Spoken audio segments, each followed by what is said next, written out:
Well, hello there, friends. Different concept today. We're going to try something different. I'm excited because it's Thanksgiving. You know, Thanksgiving is my favorite holiday, but you notice I'm sitting. I'm in my kitchen, I'm sitting, I got a keyboard in front of me. What kind of cooking is that? Here's what I'm going to do. I've selected my favorite. You know, Thanksgiving has always been my favorite holidays. Amazing. I love Thanksgiving. Great celebration. To be thankful, to celebrate it, to live in America. I'm very grateful. So I'm going to celebrate, and I'm going to select my favorite recipe. Some of them I've been making for 50 years. Made them in my restaurant, made them in my cooking school, made them at home, again and again and again, and they are my favorite recipe, and I'm going to make them again this year. So I've selected them, and I'm going to watch them with you. And I'm going to make comments on, I'm going to critique myself. Not too much, I'm going to leave you alone. We're going to watch it together, okay? So the first one we're going to do is a butternut squash bisque. Can't be Thanksgiving without a butternut squash bisque. It's an amazing, phenomenal recipe. The comment on it are just fantastic. You got to read the comment on it. And then we're going to make a corn muffin, spicy sausage stuffing. Trust me, you make this, you'll never go back to any stuffed up topping or whatever you call that stuff you buy at the store, I promise you. Then, of course, we'll make a traditional gravy, and then we'll make a turkey, beautiful big roasted turkey with a sage butter. I'll show you how to put it inside. It's an amazing recipe. And then we'll make the easiest recipe for cranberry sauce. And you read the review, they'll tell you it's the best cranberry sauce they've ever made. And it's so simple. And really cool. No more buying cranberry sauce in a can, friends. And then I'll show you how to make that, because to me, Thanksgiving, you have to have a green beans. And there's so many things you can have, of course, on the side, and I can't make all of them. So we're going to show you how to make the perfectly cooked green beans. And then my famous eggnog cheesecake. And I'll show you the perfect way to put it in a mold, into a mold, and it's fantastic. So, with no further ado, let's start watching the videos, okay? We're gonna watch it together, and I'm gonna stick around the whole time. I'm gonna have fun with you, okay? Okay, friends, well, you have to make this. This is one of my favorite soup of all time, a roasted butternut squash bisque. Well, it's amazing soup, so easy to make it. You're gonna love making this for the holidays. You're gonna love making it all winter long. It's fabulous. Roasted butternut squash bisque. Stay tuned. We're gonna make it right now. All right, friends, why do I got a video for you today? This is my favorite soup. I love soup. I can live on soup. You can see it. But let me tell you something. This is roasted butternut squash. Well, this is going to get roasted. And so you can do it so many ways, okay? But you got to make this soup. This is like a perfect soup for the holidays, but I make it in July if I can find the squash. So how do you cook this guy, right? You look at it and say, how the hell am I going to cook this thing? Well, you can just poke a couple of holes in there. Trust me, you got to poke the hole in it, okay? Because if you don't poke the hole and you pop it in the oven, it could explode. And it happened to me one time. It exploded in the oven. 3 months later, I was still cleaning the oven. So, because there's an air pocket in there. So what you want to do, you want to put a couple of holes in there. So you take a knife. Be careful. And you put a couple of holes in it and you pop it in the oven at 350, 375 for about an hour and a half. An hour and a half later, you're going to see it's golden brown. All you got to do is to cut it in half and remove the seed, and you're ready to go. You can do that, or you can peel it and cut it in pieces. I'm going to use that technique today just to show you, and then we're going to saute it in a pan. You see, look, we're going to get a beautiful golden brown like this guy right there. Okay? I already did one, so you don't have to painfully watch me do two of them, okay? So look, all we're going to do is we're going to peel it. See? It looks like it's difficult, but it's not difficult. Look at this. A child could do this. Okay? Remember my videos, friends. They're not like the kind of videos where it's 3 minutes to show you how to do a recipe. You want those, you go to TikTok, whatever they call that thing. TikTok, or you go to Instagram. Instagram, very fast. You see them, some videos in there? They don't even talk. Some of my video people say you talk too much. What am I supposed to do? Just do everything without talking? You know, if you want somebody not to talk, if you want somebody to go back, you go to somebody else's because they do it. There's a lot of guys out there that do it. I like to explain you the why you do the thing you do in cooking. Because the way I look at it, if you know the why you do the things you're supposed to do in the kitchen, then you're going to do them, right? If I don't explain you the why, if I just tell you do this, and then you'll have to write it down or you'll have to remember. But if I explain you the why, right? I gotta tell you something. You know, when I talk about that all the time, you know, I like to explain the why. When I started my, I always tell everybody the first 30 years of my career taught me how to cook. And the last 20 years of my career taught me how to teach when I had the cooking school. And how I found that out was really interesting. I had a room full of people and I would say something and they would write it all down. I say, why are you writing it down? Oh, chef, if we don't write it down, we're going to forget. And I'm like, oh, I got it. I didn't explain the why, because if you don't explain why you need to do something, then you're not going to remember. But if I tell you you can't cook garlic, you can't burn the garlic because it becomes bitter, and you don't want the bitterness in it, you want the sweetness, the flavor. If I tell you that, then you don't have to write it down. You know. Side note. Go back to the video. Why are you supposed to do this? Why are we supposed to saute the onion in advance so they caramelize so they're sweeter? If I explain you the why, you understand it. Okay, so now what we have to do is we have to be clean. And of course, I forgot my scraper, so don't go anywhere. I go get my scraper. I always forget something, you know. And now, now I forgot my garbage. I'm telling you, I'm not organized today, friends. So here we go. I'm not organized today, but that's okay, because I'm about to show you how to cut this thing so you see how to do it, okay? All right, so now be careful. Make sure the kids are gone. Be careful. What you're going to do now, you're going to cut this thing. You see, this is the easy way to do it. You take it, now you cut it. You take a chef's knife, you cut it, and now look.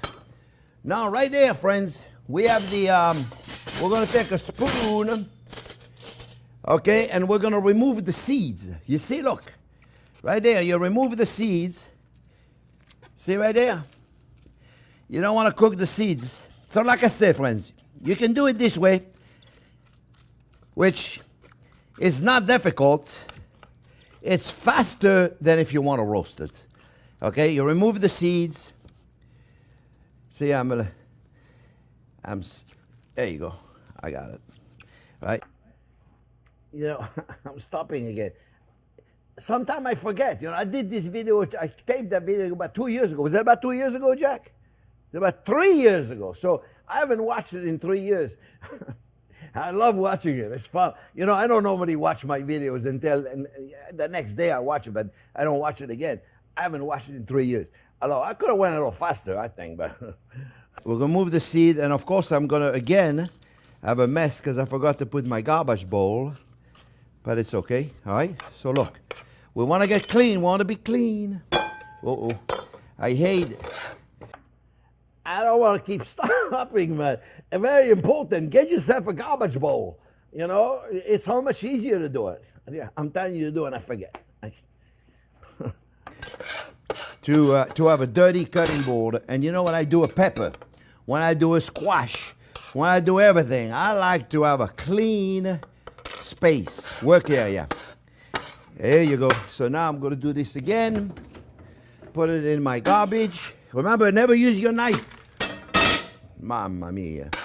Remember, never use your knife to do this. You're scraping. If I remove this way, I'm good. Okay, so look, we're getting there. We're getting there. Now we're going to remove this guy right there. Also the top. We're going to cut it in half. You see, look. Cut it in half. Cut it in half. Cut it in half. Make it easy this way, see? Cut it in half, very simple. And don't worry about it. If it's not exactly pretty dice, it doesn't really have to be pretty dice. It just got to be fairly about the same size, roughly. Roughly. It doesn't have to be, it's not like we're doing a food competition, friends. We're just cooking at home, okay? All right, so here's what I'm going to do. I'm going to continue cutting this. Okay, I'm going to put them in a fry pan. I'm going to saute them. I'm going to be back in a couple of minutes. Okay, so let me finish this so you don't have to suffer and watch me do this. Okay, well, we got them. See, it took me a few minutes, but I wanted to make sure you saw it. Look, guys, you see right there? Look, you got to give me this, okay? You got to give me that caramelization right there, okay? And yeah, this is the Maillard reaction, if you will, for vegetables. That caramelization is flavor. That's what we must have that. So if you don't want to do it this way, or you know, you can buy them already diced. Some grocery store, they already got them. All you got to do is put them in a pan. Or you can roast them, and if you roast them, that give you that caramelization I was talking about, okay? So let me put this aside. Let me go to my pot. This is my soup pot, okay? I like to make a big pot. You know, at the end of the day, this freezer is beautiful. 17 years, you keep it in the freezer, it's still fresh. You don't have to keep it 17 years, okay? But I'm telling you, this is delicious fruit. You can freeze it, give it to the neighbor, make, you know, I say 17 years, but I make it for Thanksgiving. I make like a lot of them. By Christmas, they're gone already. I love it. I can eat it every day. It's fantastic. Neighbor, make friends. This is a soup you want to make friends with, because everybody's going to love this. All right, so let me make sure my heat is on. I started with the caramelized onion. You remember the onion is always number one. Always number one. Look, check it out. Check it out, this onion. I made an onion soup yesterday. We got a video coming out on onion soup. Check out this specimen. And look at this guy. Look at this. This is a leek. How do you like that? That's a leek. That's an onion too. Okay, we're going to put this in the soup later. All right, so look, I got the onion caramelized, right? Right there. Remember, whenever they put the onion is always number first. Caramelize the onion so they're sweeter, right? And now what we're going to do, we're going to take the squash that we did, the butternut squash. You can also use sweet potato in there. That'll be delicious, sweet potato, right? So look, put the squash in there, right? And put the squash in, we just saute. Any root vegetables, parsnips, turnip, parsnips, rutabaga, any kind of root vegetables would be fantastic in there. A minute ago, right? Put the squash in there. Put as much as you want. Put as much as you want in there, friends. All right, sweet potatoes. Okay, mix it all up right there. We're looking good, right? We're looking. Yeah, don't measure. Put a lot. Fill up the pot over the vegetables. I'm going to show you about the liquid. You watch. The important thing is about to come. Good. I'm telling you, we're looking good. I go, yeah, right. All right, look, celery. You got to put celery, yeah? A soup without celery is like a day without sunshine, eh? And look, carrots. Cut the carrots in there, right there, right? Leeks. And remember, when you buy a leek, you want to buy the white part of the leek. It's sweeter. The green part, no good for nothing. You know what I do? I cut it, and I freeze it. It's not true. The green part is good for the beef stock because you cook it for a long time, and the bitterness has time to escape. So you can keep it in the freezer or put it in a compost, but don't use it for the soup. It's not going to cook long enough. It's going to make it bitter. If you test, you should educate yourself. Test the green part of the leek and take the white part of the leek. You see the white part is much sweeter because the green part, that bitterness, that chlorophyll, takes a while to escape. That's why you use it in beef stock, you cook it forever. And when I make a beef stock, because I cook my beef stock for 24 hours, the bitterness escapes. But you want to buy as white of a leek as you can find. The organic white leeks are very sweet. Okay, it's an onion. It's from the onion family, right? So put the leeks in there, all right? So like I say, you could use sweet potato in there. You could use whatever vegetables you want to put in there, right? What else? Garlic. Measure carefully, eh? 3, 4, 5, 6, 7 cubes of cubes. Garlic, cloves in there, right? And then ginger. A lot of people peel their ginger. They must have nothing else to do.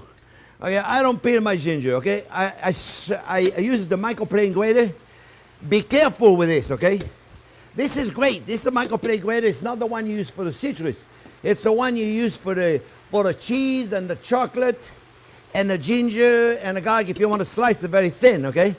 Be careful, because that's how you make pink ginger. You know what I mean? They're wondering, what is he talking about? Yeah, you see. You put your finger in there, you see what happened to your ginger. It turns pink. So look, little ginger in there. Measure this very carefully. You can hear the soup, right? You know what we're hearing? We're hearing caramelized onion. Oh, yeah, baby. All right, so look, enough ginger. All right, put a little stock in here so you can hear the soup. Did you hear the soup? I didn't hear nothing. The thick don't burn. I'm going to talk about the stock in a second. This is my homemade chicken stock. All right?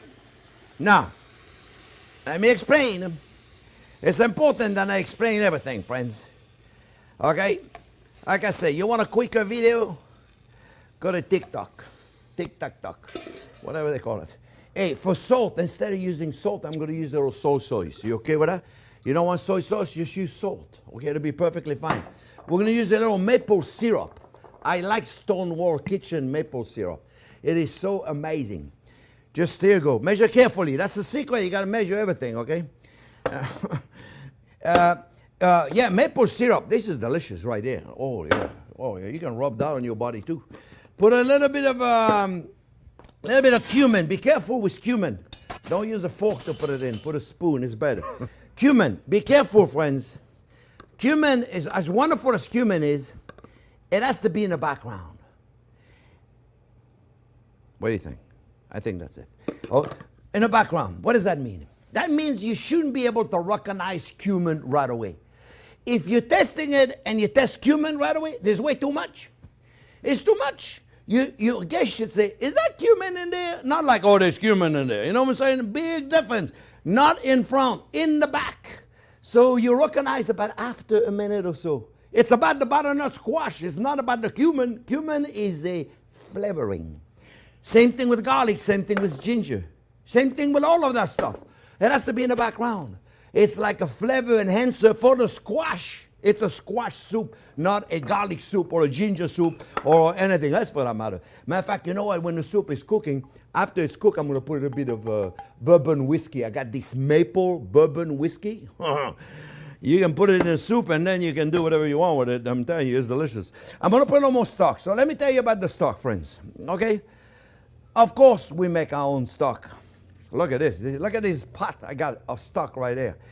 I think my sous chef thinks I was cooking for the church today. He forgot that I was only cooking for you guys. So, but he likes to give me a huge bowl of stock.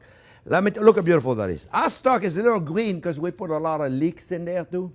And we try not to use the dark part of the green, but it still makes it. Oh, I almost forgot to tell you. You have to be very careful. I can't forget to tell you. Whenever you're putting vegetables in a soup like this, you barely want to cover the vegetables. You barely want to cover the vegetables. Let me tell you why. Because we're going to let all this cook for a while, right? And then after we cook it, we're going to puree it. We're going to puree, so it's like if you put too much stock, you're not going to have a thick. I like my winter soup to be nice and thick. If you cover too much, if you put too much stock, you're going to have a liquid, then a soup is going to be too liquid. I like it to be thick. I like to stay on my tongue for a while. It has to be the right texture. So the secret is very simple. Cover the vegetables. Don't put too much stock, just enough to cover the vegetables. If after you puree it's too thick, you can add more stock.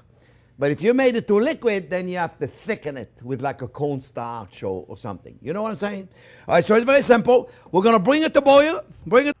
It's funny because I'm watching it and I'm like criticizing myself, but I'm saying everything right, thank goodness. Otherwise I'll have to say, what I was trying to say here is when you make a vegetable soup, and let's say you're adding a bunch of potatoes in there, sweet potatoes and kind of root vegetables, whatever it is, whatever you want to add to it. When you put the stock, you barely cover all this. You have to cover them, but no more.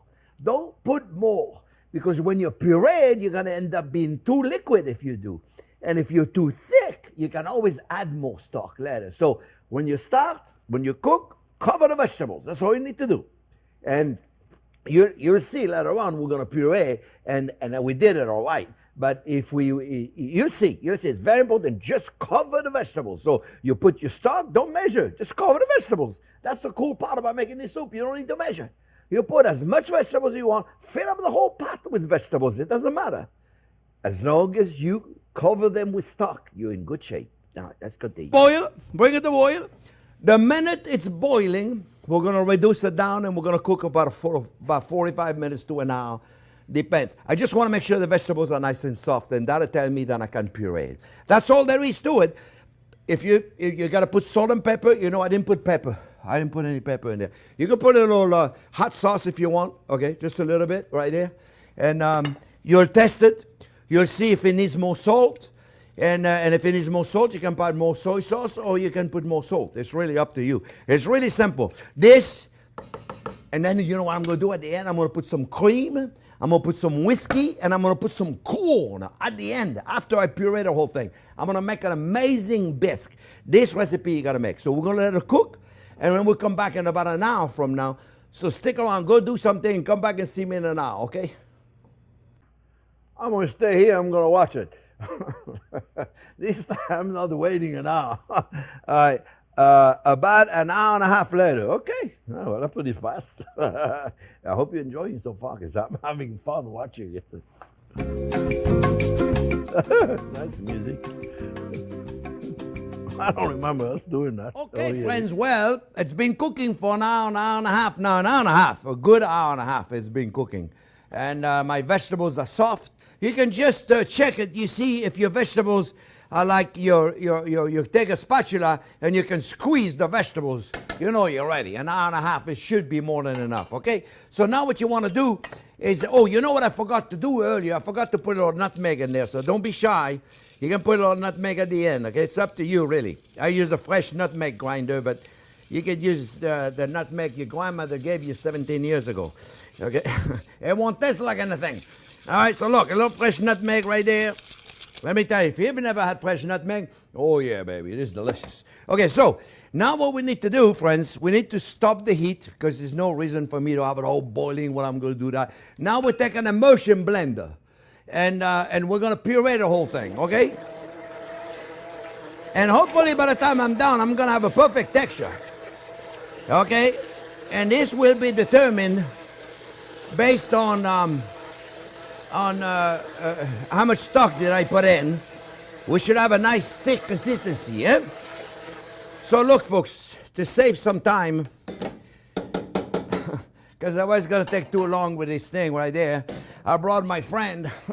I know you don't have one of those at home, but maybe you won't make as big of a pot as I am making. This is just to go a little faster, okay? Look. Holy mackerel. You see, look at it. Now that's what I'm talking about right there, friends. Look at this. Oh yeah, baby. You see? No, you know, that pot that I have right there is a 20-quart pot. That's a big pot. The one you have at home, it's going to be fine because you're not going to make a huge pot like this. You're going to be just fine, you know. So that's why I'm using the big one. Because when I made it, I would make enough for Christmas and New Year's. When I cook, I make recipe, I'm like, hey, I'm going to eat this for the next few years. I make a big pot. It's just as easy for me. For anybody, really. It's just take a little more vegetables to prepare. If you have room in the freezer, by all means, make a lot. And this big emulsion blender, I bought it at a restaurant equipment supply house. But it's like a $300, $400, $500 thing. You don't need that at home, but you're not going to make it as big. But if you do, try to go to a restaurant equipment supply house. They have some of them that are not that expensive, and they're not so big. You don't need that one, a big one, you know. But that makes it easy. Do you see how fast I go? Now that's a soup. Look at that thing. Oh yeah, baby. I want it to be beautiful. You see all that stuff? It's working. Oh, I hate to keep interrupting, but by the way, you know, I don't forget to tell you about it. And Denise Jack is going to give you the link of the non-commented video so you can watch it without all my comment. But when you first do it, you got to really take your time to do it because it takes a long time to get the pulp and to get the vegetable to thicken. So keep doing it, keep going. You'll see it thicken as you do it. It gets more pureed, okay? You probably can't hear a damn thing I'm saying. That's okay. I want it to be smooth as silk. Yes. It's all about the texture. All about the texture. Remember, the tongue. It's all about the tongue. The texture is the conductor of flavor. Okay. Yeah, okay. Okay, my friend. Enough. I need to take a break. This machine is like a jackhammer. So you see, look, you did it a lot faster. Let me just put this in my... I'm having a ball watching it. That's really cool. Think it did it a lot faster than I would have done it with my machine. Okay, so I have it right there. Look, see how smooth it is? Nice. And look. Perfect Look. consistency. You Look see, at it. it's smooth, it's nice, and you want to make it. And what I mean by consistency, it's thick. You know, I don't want my winter soup to be like watery. And the secret was to barely cover the vegetables. See? If you put too much liquid, so the vegetables you put in, the amount of vegetables you put in really doesn't matter that much as long as you cover them with stock. You can add sweet potato to this. You can add a bunch of vegetables with it. Just make sure you cover them with stock. And if it's too thick, you can put more stock. If it's too thin, what you got to do? You got to thicken it now. And cornstarch or arrowroot, tapioca powder, a bunch of thickener you can use. I know, but it's better if it's too thick, because then you can add a little booze.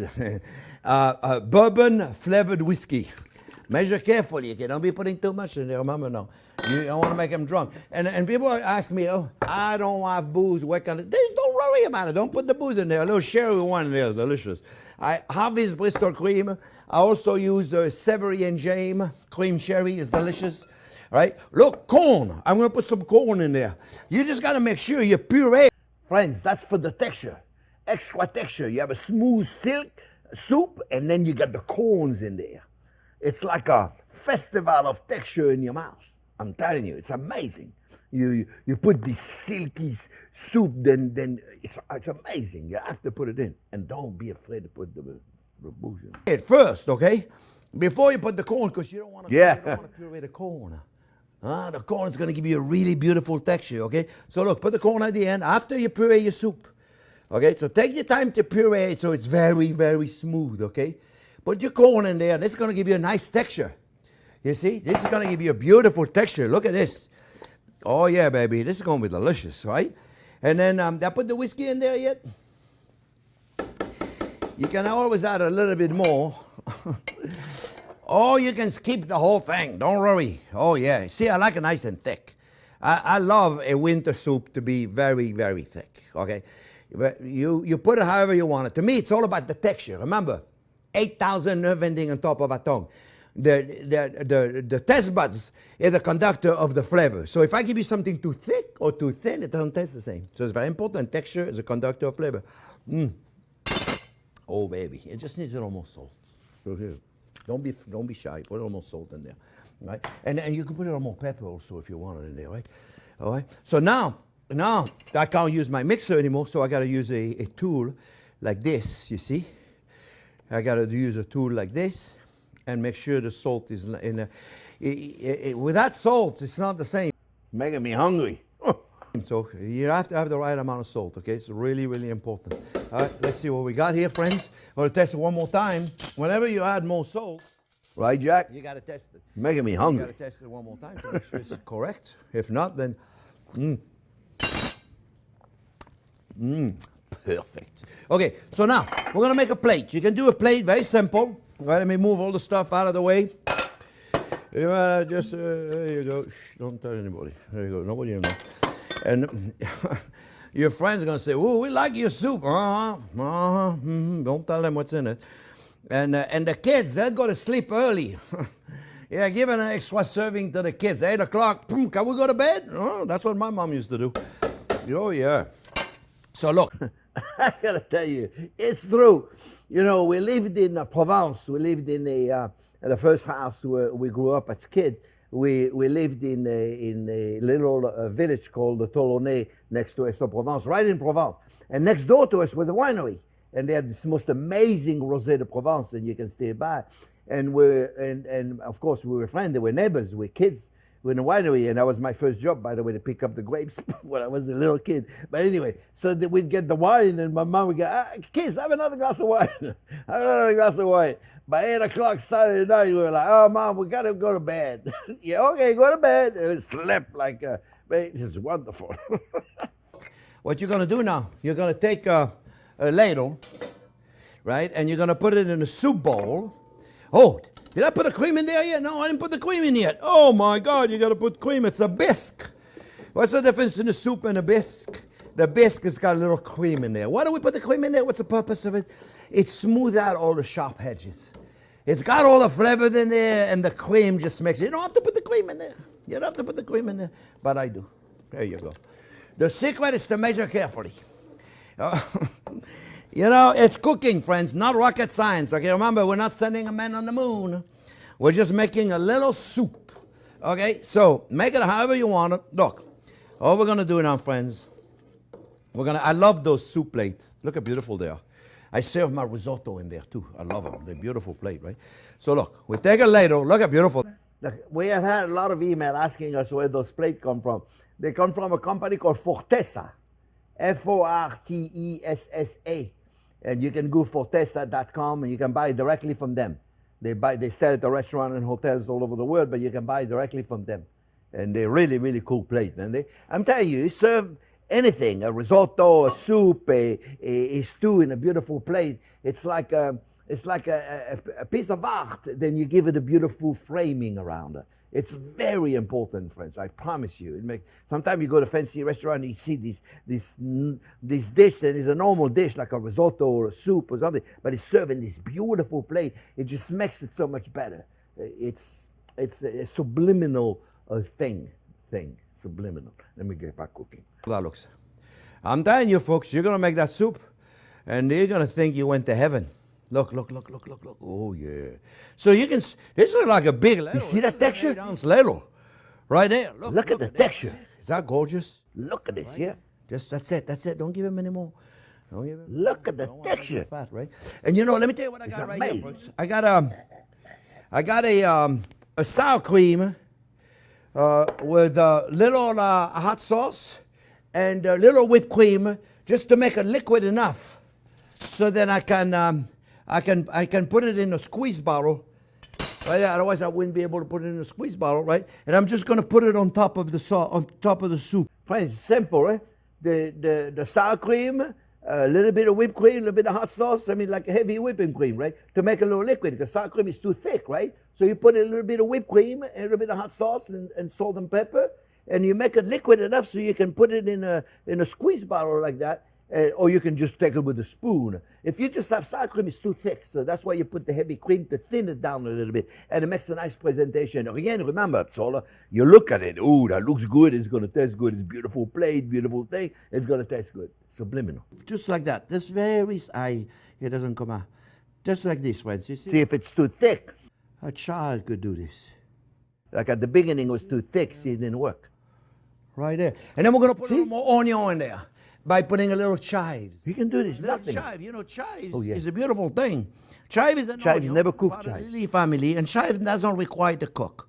So you put just a little chives in there, right there, just a very simple. No cooking chives. Serving, and you have yourself a beautiful soup. Then we can serve for the holidays. We can serve any time you want.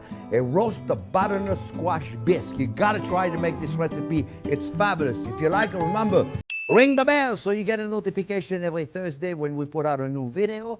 Gives us a thumbs up, and don't forget to subscribe. We need you to subscribe. Have a wonderful holidays and enjoy this delicious soup.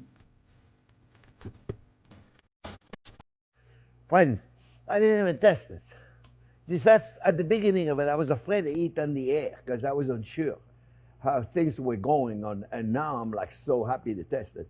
So remember, it's all about the texture, my friends. Anyway, no further ado, we're going to go now to the next video. And the next video is the corn muffin. And so I'm going to get more coffee. This is my coffee cup. Christmas is coming. And we're gonna watch the next video. I'm gonna get some more coffee, and we'll be right back. And we're gonna do the next video, which is the corn muffin and spicy sausage stuffing. That's an amazing stuffing, I promise you. We're going to get back to it in a minute. I'm going to go get some more coffee.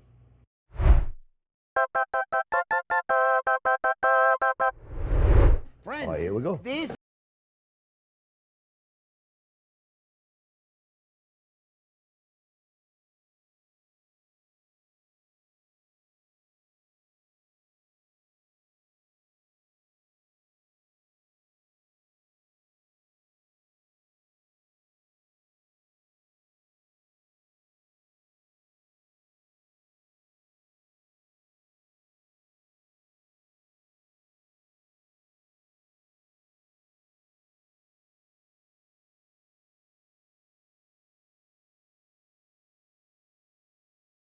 people's favorite stuffing. I had to share with you, I've never did it on YouTube. I've been doing this stuffing for 40, 50 years, and it's really amazing. If you want one of them stuffing, whatever they make in a box, go to TikTok and they give you a good recipe. This is not it, okay? This gonna take you a little while to make it. The mise en place, but let me tell you, I promise you, you're gonna get rave. Your family is gonna say, make Jean-Pierre stuffing. It's really, really delicious. We got some spicy Italian sausage. We got corn muffins. We got chestnuts, raisins marinated in rum, apple, peach, amazing amount of stuff. Number one, the most important thing, friends, what do? Mise en place, mise en place. By the way, I'm using a butter-infused olive oil. And of course, we're gonna use a little butter. I love butter, you know that, right? Butter is good for you. You know, my mom calls it WD-40, it's good for you, right? So a little butter, and we're gonna saute some onion. Remember, onion is always number first. It doesn't matter what it is we're doing, onion is always number first, right? Well, so if you notice, everything is chopped and diced, ready to go. That is called mise en place, put in place. Do not start. Remember, I say it all the time until everybody gets it. Do not start a recipe until you have your mise en place, meaning you're all ready to go, all chopped. Then you start cooking. If you think you can do both, you know, like chop and dice and cook at the same time, you probably have a scatterbrain in the kitchen, and you're probably not enjoying cooking very much. You want to really enjoy cooking? Get yourself a good mise. Friends, I can't say that enough. You want to enjoy cooking, make sure you make your mise en place, chop and dice everything in your recipe in advance. That's the difference between enjoying cooking and not enjoying cooking. I promise you. For those of you that do not do that, try one time. Have your mise en place ready and then start cooking. You'll never not have it ready again. I promise you. Number one rule in the restaurant kitchen, mise en place. If you don't have your mise en place, you cannot do a good job cooking. Impossible. Mise en place. You know, it's easy to be a good cook. All you need is a good sous chef. Yeah, that's all you need. Okay, so look, we got our butter and our butter-infused olive oil already down. We're now going to saute some onion, okay? And everything is diced, nice, correctly, chop and dice. Sausage. I used a spicy Italian pork sausage. You can use a turkey sausage. You can use a chicken sausage. You can use whatever you want. I sauteed it in a fry pan to create the Maillard reaction, to create some caramelization. That's flavor, friends. Okay, I sauteed.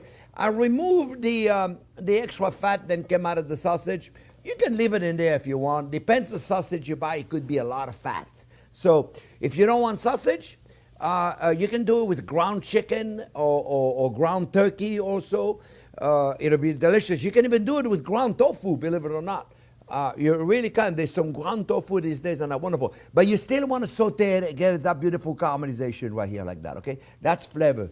Maillard reaction. You need to do that whenever you saute. The Maillard reaction, caramelization of protein, that's everything. Super important when you're making a sauce like a bolognese or anything. Super important, friends.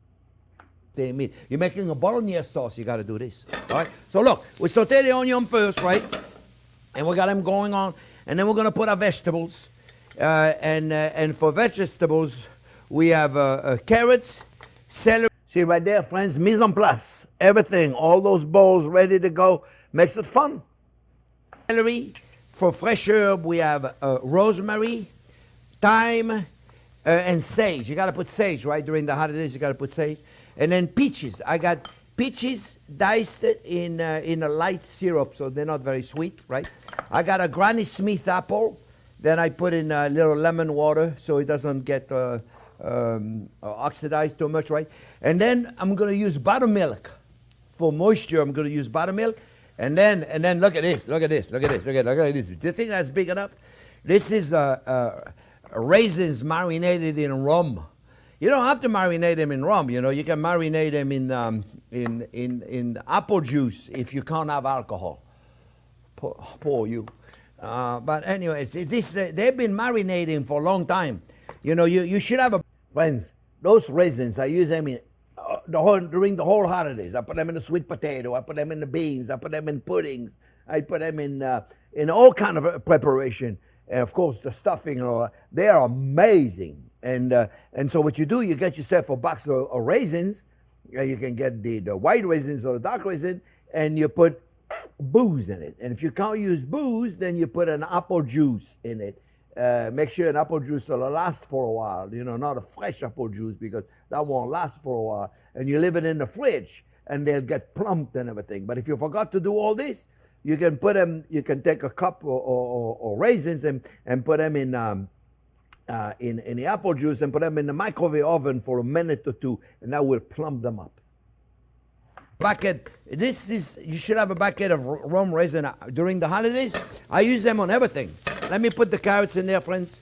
Put the carrots in there, right? Put the carrots, put the celery in there, right? Just like you can see, sometimes I forget what I already said, so I'm repeating it. Like this. Saute the carrots, saute the celery. Okay. We're gonna let that cook for a second. Then we're gonna put a little bit of fresh rosemary, chopped rosemary, fresh thyme, and of course the sage. We're gonna mix all this up. And you know what I'm going to do? I'm going to put a cover real quick. Remember, friends, if you don't have fresh herbs, you want to use dry herbs, but use half of the amount of dry herbs because they're much more powerful. So you use half of it. Real quick in there. Just put a cover so they'll cook a little faster, okay? I'm going to let them do this. Right there, I'm going to take the heat off, and I'm going to put them over there so they can cook, okay? So now, let me remove what I don't need anymore. I don't need this, I don't need this, I don't need this. So, the base for your breading, you could use bread, you could use brioche bread. Brioche bread is wonderful, it's an egg bread, it's a little sweeter. Or you could use muffin. Those muffins come from Costco. Or you can make your own cornbread. There's some beautiful cornbread mix out there. You can really do it. You can do it from scratch, of course. But, I take my bottles in the kitchen, okay? Yeah, I can make my own cornbread, and you can do it with a mix or without a mix. It doesn't matter. You can really do it. But the muffins at Costco, I don't know if you've ever had them, but they're quite delicious. So if I can make something much, much, much better, then I go and take the time to do it. But if I can't make it much better, we got enough stuff to do during the holidays. We don't need to be worrying about making a bread from scratch. But it's up to you, okay? Rum raisins, those are fabulous. They've been marinated in rum for a long time. Just put them in there. Measure carefully. Those are delicious. You give those to the kids in the morning with the rum in it. They'll have a great day at school, let me tell you. Mom, you got any more of them raisins? So look, don't do it. Otherwise they're going to say, oh, Chef Jean-Pierre told us to do it. So look, the apple, I got a Granny Smith apple right there, and it's cut in little dice. I keep it in... Granny Smith, not just because they're a little sour, because they got better texture and they don't fall apart on you. They don't get mushy. In the water, in a acidic water with a little bit of lemon juice, otherwise they turn, right? Right, we get rid of this, we get rid of this, we get rid of this. We're going to put the peach in a simple syrup. Okay, and I don't want to, it's probably a little too much in here right there. There's little peaches, right? Let me check those vegetables, friends. Hold on. Let me check my vegetables to make sure they don't burn. I don't want my vegetables to burn, eh? See right there? Okay, good. Good. We're going to cook them. We're going to continue cooking them. I want to do them low. Okay. All right, so now I'm going to put my sausage. Like I said, friends, you want to keep the fat in there. You knock yourself out. You keep the fat in it.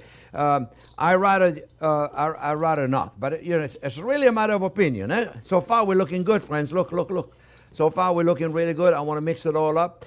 Oh, chef's nuts. I have to say that very carefully to make sure I don't pronounce it wrong. Because the other day in my class, they thought I was saying chef's nuts. No, chestnuts. Chestnuts. See, look, chestnuts. That you squeeze them. Look, and you can't use a regular nut, okay? Don't say, oh, I don't have chestnuts, I'm going to use walnut. No, you can't do it. You have to have a soft nut. What can I tell you? You got to have a soft nut, right? And you don't have them, don't worry about it. It's still going to be good. You know, oh, I don't have chestnut, I can't make this stuffing. Yes, you can. Just don't put the nuts in it, okay? And they come in a jar like that. You can buy them online. You can probably buy them at your grocery store. If you have a Whole Food where you live, I'm sure they have them right there. And we're looking good. So I just got to go wash my hand. If I don't have a clean hand, I can't work. You know, I have this thing that I must be always in a clean environment. It's driving me crazy not to be clean. So, all right, so we're looking good, right, so far?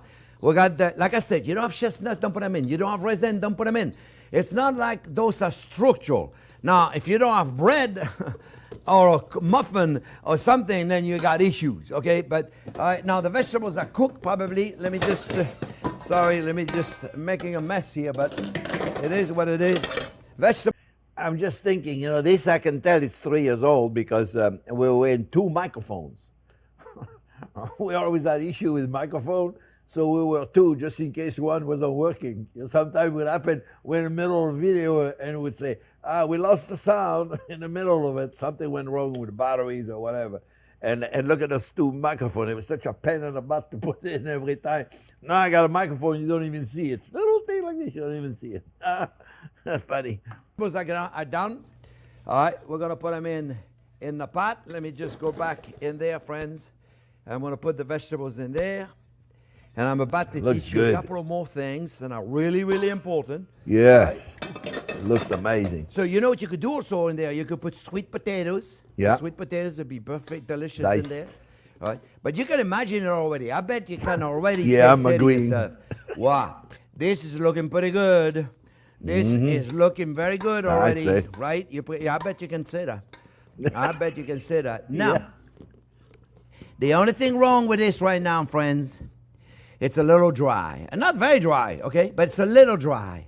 I like it a little moisture. So most people do, they put a chicken stock in there. Nothing wrong with it. I like better buttermilk. Yeah, buttermilk, butter. It's got the butter flavor. It's got the texture of like a heavy whipping cream. But believe it or not, very low in fat. No, really, they don't believe me. Look, how much do you think? How much fat do you think there is in 1 cup of buttermilk? And look at it. Oh, yeah. What do you think? 5 grams of fat. Surprised! You see? You didn't know that, did you? 5 grams of fat, and I love buttermilk. Buttermilk gives you an amazing butter flavor. Well, no kidding, of course. Gives you a beautiful butter flavor. That's why they call it buttermilk. Byproduct of making butter. It's delicious. Let me tell you. Look at this, folks. Now we're starting to look good. Don't you think? You see, now we're moist, right? Parsley. You want to put some chopped parsley in here? Yeah, just a little bit of chopped parsley, right? So you see everything ready to go, and then at the last minute, all you got to do is just put it together. Look at it. A child could do this. Friends, a child could do this. Let me make sure I got everything in there. Did I put everything in there? Yes, I don't think oh, salt and pepper. Oh, you see that? I was going to forget the salt and pepper, and then the YouTube recipe police would have said something. This is very cool. You guys are going to make this. I promise you. You're going to make this recipe, and every year, every one of my students in Fort Lauderdale has made that recipe, okay? I've been making it for years and years and years. And they always said, oh, your stuffing recipe is the best. So now what we're going to do, we're going to put it in a lasagna pan. I got a lasagna pan buttered. Yeah, you got to put a lot of butter in there, okay? Don't be afraid. Or you can use nonstick spray if you want. I'd rather use butter, okay? Butter is good for you. Good for the hips, good for the shoulders, good for the elbows. All right, now we're going to take the stuffing in there, friends. And this pan has to be full. Okay, it's very important you pick a pan that fits. Meaning it cannot be too small of a pan because you don't fit it in. But it cannot be too big of a pan. If it's too big of a pan, your stuffing is going to dry out. It's going to be too thin. We don't want it to be too thin, okay? You can also, I mean, I don't want to complicate the issue, but you could do it individual in muffin tins. That's also delicious. Let me tell you something. You make this recipe right there, you're going to be the star. You're going to be the star of your family or your friends. Let me tell you, this is amazing, okay? Like I said, don't want to make them, you don't want to buy the muffins, you can make them. You don't want to make a muffin, you can use cornbread. You can make your own cornbread using a mix of stuff from scratch. It's no big deal. But if you have a lot of stuff to do, then you don't want to have to do all this. Pack it in, pack it in, pack it in. See the way I'm doing it? Pack it in. It has to be packed. You see, by the way, how beautiful it is? Pack it in, friends. If you don't pack it in, it's going to dry. Oh, yeah, baby. I love this stuffing. I love this stuffing. Remember, you never put it inside the turkey, yeah? Because the turkey requires 4 hours to cook. This doesn't. This will be ready in an hour from now. Okay? That's another reason why I don't want to stuff my turkey. First of all, because you're stuffing it right there cooking for 4 hours, 4.5, 5 hours, depends the size of your turkey, inside with the turkey fat and all that stuff. You don't need it. That's why I like to cook at the side. So the stuffing is nice. Plus you got the brown beets on the side and everything. You know, it's very important. All right, look at this. Look at this, friends. Is that good enough for you? Because I tell you what, it's good enough for me. Put a little bit of chopped parsley in there, and I'm going to pop this guy in the oven for about 45 minutes to an hour. And I'm going to have the best stuffing you can possibly make. You go ahead and make that stuffing, and then you get back to me and let me know what you think, okay? It's a fabulous recipe. I want you to make it. Don't forget to ring the bell so you get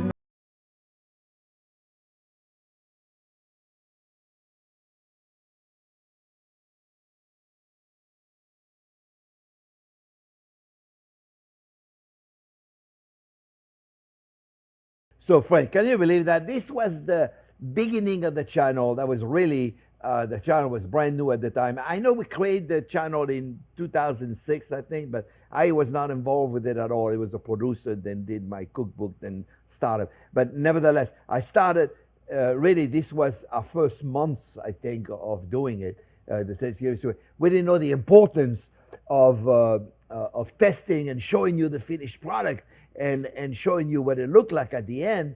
And so the next day, I think it was Jack's idea. I said, you didn't test it. You didn't even show them what it looked like. So we see what happened, see what we did at the end. All right, let's go back to the video. I just realized that I never showed you what it looked like on the inside. So as I was editing the video, I'm looking at it and I go, oh my God, they're gonna complain I didn't show them what it looked like on the inside. So I baked another one.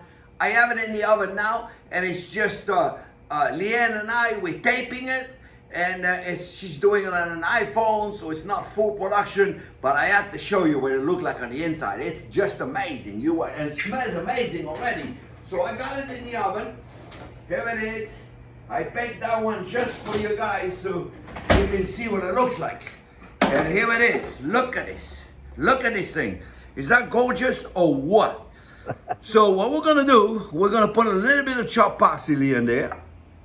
Right? You're gonna put just a little bit of chopped parsley because I think the chopped parsley makes it look really cool. You see, but you can see the peaches, you can see the carrots, you can see the apple, you can see all this. And you know what I like the most about it? I like the little burnt bits on the side right there. That looks pretty cool, doesn't it? Yes, sir, it does. All right, that's it. I don't put too much parsley, otherwise it looks like, mamma mia, like you eat too much of it. All right, so what we're gonna do, we're gonna cut into it, okay? Look at this. Look at this. Look how beautiful that is. You know, I like a little bit of the burnt bits right there.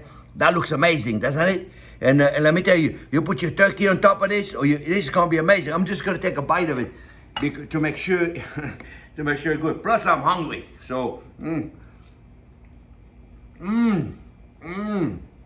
Oh my, it's hot. You're gonna love making this stuffing. I hate to talk with my mouth full, but I promise you, you're gonna be the star of your household. This is amazing. Enjoy it. All right, friends. Well, we are going now in our traditional gravy. We're doing the gravy or the turkey now? We're doing the gravy, yeah? We're doing the gravy now. All right, and now, the beautiful thing about this gravy, friends, is you can make it now. You don't have to wait for Thanksgiving. Make it now and freeze it. It'll last in your freezer forever. It'll last until next Thanksgiving, but you'll just make it because now you're going to need turkey necks or turkey part to do this. And now you can get them at the grocery store. If you wait the week of Thanksgiving, you're not going to be able to find any more turkey part or turkey neck. They're all bought. People are bought. So you make it now. Make it now when it's not that big of a deal. You see to make, and I promise you, it has nothing to do with making the gravy with the dripping of the turkey. This is how you should make a traditional gravy. It's really fantastic. I hope you enjoy it.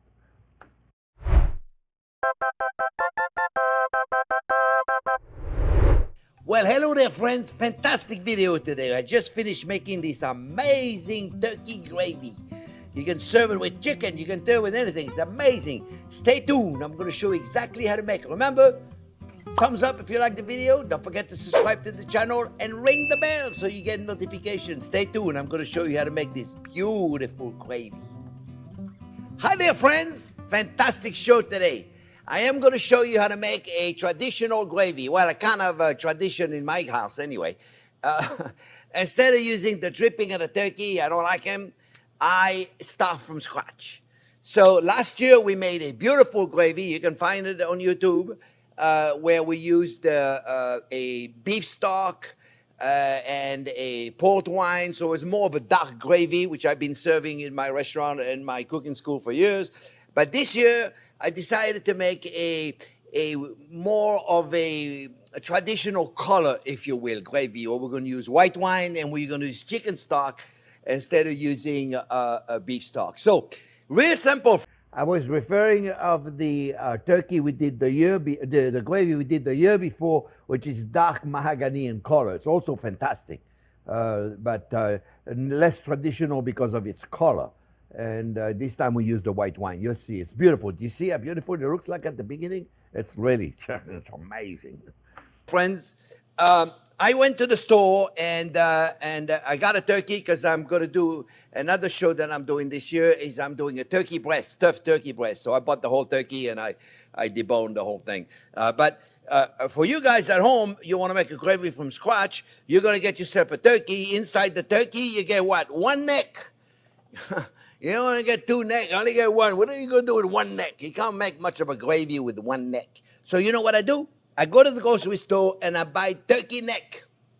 They think I eat them. Check out those necks. You can eat them. My mom used to eat them with mashed potato and gravy. Delicious. Ooh, I don't like it. And don't give it to the dog. The dog cannot eat those little bones. No good for them, okay? Now, because I said that in the first video, and we were like, oh, no, we're going to kill all our dogs. Don't do that. So, buy extra turkey necks. You can get them, I'm telling you. And you can make this gravy way in advance of Thanksgiving. You can make at least a few days before, 3, 4, 5 days, keep it in the freezer. You can freeze it for next year. So, what I'm going to do is I'm going to turn everything on, my friends. And what we're going to do, we're going to caramelize some onion and shallots. And we're going to caramelize, and I do it with clarified butter, so I don't need to worry about burning, you see? Now, if you don't have clarified butter, be careful, the butter is going to burn, friends, okay? So you can use clarified butter, you can use a good oil. I like avocado oil, it doesn't burn. It's got a high smoke point, but use whatever you want. You use vegetables, use whatever oil you want. What we want to do is we want to get some Maillard reaction, some caramelization. And so what I'm going to probably do, I'm going to start doing it, and then I'm going to do it off camera, otherwise it'll take to caramelize all this, it's going to take a good 15, 20 minutes, 25 minutes maybe. And so I just want to get it going. Let me introduce real quick the ingredient, my friends. So we got turkey necks. I bought some, I got the turkey wings also, but you can buy turkey wings. And I got the gizzard, the heart and the liver in here of the turkey. It's in a bag over there. It don't look so good, but it tastes good. Okay, so we're going to put it all in the gravy, yeah? And I got the extra turkey neck, and I got a wing right there, right? And then I got celery, onion, and carrots. Shallots, I got chopped. I buy those big shallots from Canada. They're beautiful. And I got some garlic, and I got some sage, rosemary, and thyme. And today I got white wine because I'm making more of a light color gravy and flour. All right, we're going to show you how to do all this. Really simple, my friends. And you know, everything I do is very simple. I don't do things, I try it anyway to make it very simple. Instead of using the dripping of the turkey, I don't like it. I don't think that that's very good. So what we're going to do, we're going to get all this in a pot. We're going to get a caramelization, a good caramelization. Remember, the onion is always first. You know, I know I'm repeating myself with you guys, but remember, every month we get 30 to 40,000 new subscribers to our channel. We're doing amazing. And those people have never been here before, so I got to explain to them. Otherwise, they're not going to know. They're not going to know, and they're going to put the onion with everything else like everybody does. On the internet, everybody got a disease, okay? They put all the things together. They don't caramelize the onion. If you don't caramelize the onion, they're not sweet. Okay, I'm not saying it anymore. For all my regular going to say, okay, enough already. Here you go. All right, onion right here. Actually, you know what? We're going to saute the onion in here and the shallots, and we're going to do the other way around. You know what? I meant to do this. I'm telling you, folks. It's a good thing I'm not drinking. A little more clarified butter in here. I meant to do the onion in here. I meant to do the onion in here. I'm starting, I'm already screwing it up. Ay, ay, ay. Folks, for all the new people, don't worry. We still come out with some great food, okay? So relax. Don't change channel right away, okay? So here's what we're going to do, friends. Well, let's wait for this butter to be hot. And I'm so glad I got my gas stove back. All right, we're going to caramelize the onion. And then, by the way, you notice, friends, I cut everything chopped big because this is going to cook for a few hours, okay? We're going to cook it for a few hours, so we don't need to cut these small pieces of onion. If you cut small pieces of onion, you know what happened? You get nothing. They disintegrated. Okay? We want some caramelization. We don't need to chop it up fine. That's all I'm saying. The onion first, and then we're going to put the shallots. In the meantime, this pan is hot. We're going to take our turkey necks, you see? And I'm probably going to have to do it in two pieces, two shots, because you see there's a lot. And now you could also take everything, put it in a roasting pan, and put it in the oven. You could do that too. That's easy for you too. You take a big roasting pan, put everything in there, and caramel. I promise you, folks, you make this gravy, you're never going to make it again with the dripping of the turkey, yeah? So, here's what we're going to do, friends. Not to make the video too long, I'm going to continue caramelizing all that. When everything is nice and caramelized, we're going to come back, we're going to put it all together. I'm going to show you how I do my flour. And then we'll cook the gravy, and we'll show you the whole thing. So, I'm going to continue to do that on my own now, so I don't make the video too long, and I'll be right back. All right, friends, we're back. So, you notice I got all the wings and the neck and the giblet and the heart and all that are nice and caramelized. I got my onion in there, and what I did, friend, I added shallots. But I waited for the onion to be really caramelized, and then I added the shallots. You don't put them at the same time, okay? So now, a lot of people like... See, it takes half as long for the shallots to caramelize than the onion. That's why you put the onion first, and then when they start to get caramelized, then you put the shallots. To put the flour now and make kind of like a roux. There's nothing wrong with that. You can certainly do that. But I'm going to show you a trick. If you watch my channel, you know how to do it. So you can certainly put your roux now, your flour now, and make a roux, and saute cook the flour a little bit, and that's a good way to do it. There's nothing wrong with that. So I'll show you real quick, okay? For those of you that do it or not so sure what I'm talking about, you go like this, and you put your flour, and then you have the butter in it, and you put in, so you make like a roux, okay? So you can do that and let the flour cook for a little while, okay? Nothing wrong with that. Nothing wrong with that. But I'm going to show you an easier technique. Because what happened, let me tell you what I find. I find then, you see, like, if you really look in the bottom of my pot, folks, you see that flour right there? The flour is sticking. You know, and after 2 or 3 hours you cook this, you're going to have some burnt bottom. So the way I do it, you don't have to worry about it. Put the garlic in there. Saute the garlic a little bit. And then we're going to deglaze with white wine. You don't want white wine? Don't worry. Don't put it in. You don't have to put it in. You know, if you don't drink wine, then don't worry. You don't put it in. That's all there is to it. you don't have to replace it. We're going to put stock. We're going to put stock. So you don't have to replace wine with another liquid besides stock. So now you see we got kind of like a glue going on over there. All right, I'll put a little more wine, a little more wine in there. Measure carefully the wine, okay? You don't measure. Look, I don't measure nothing, but it's okay because you know you're looking and you go, oh, they don't look like there's enough wine in there. You drink a little bit too, and so you have it right there going on. You see, right there, we're starting to have now. We're gonna add all the rest of the stuff then we have. So let me buy the almost stock so then I can relax and not having to worry about my paste or this little chicken stock. All right, you can make your own, or of course you can buy a store-bought stock. And so we mix it up, and we're gonna have celery and see everything is roughly chopped, my friends. Everything is roughly chopped. Carrots. All right, we got the onion already nice caramelized, right? Now the herbs. You can chop them if you want, the herbs. Or you can just do this. You see, don't worry. No, really. Put the stem and put it all in there. Everything is going to be strained anyway, so we don't need to worry about nothing. See, that's why I didn't even chop the garlic. Put it all in there like that. You want to put some fine one, put it in there. I love a lot of herbs in my gravy. All right, and I love sage, so I'm putting extra sage in there, right? So now we're going to let the wine cook just a little bit. And then, my friends,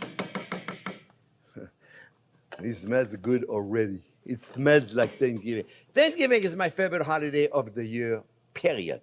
I am thankful to be able to celebrate Thanksgiving.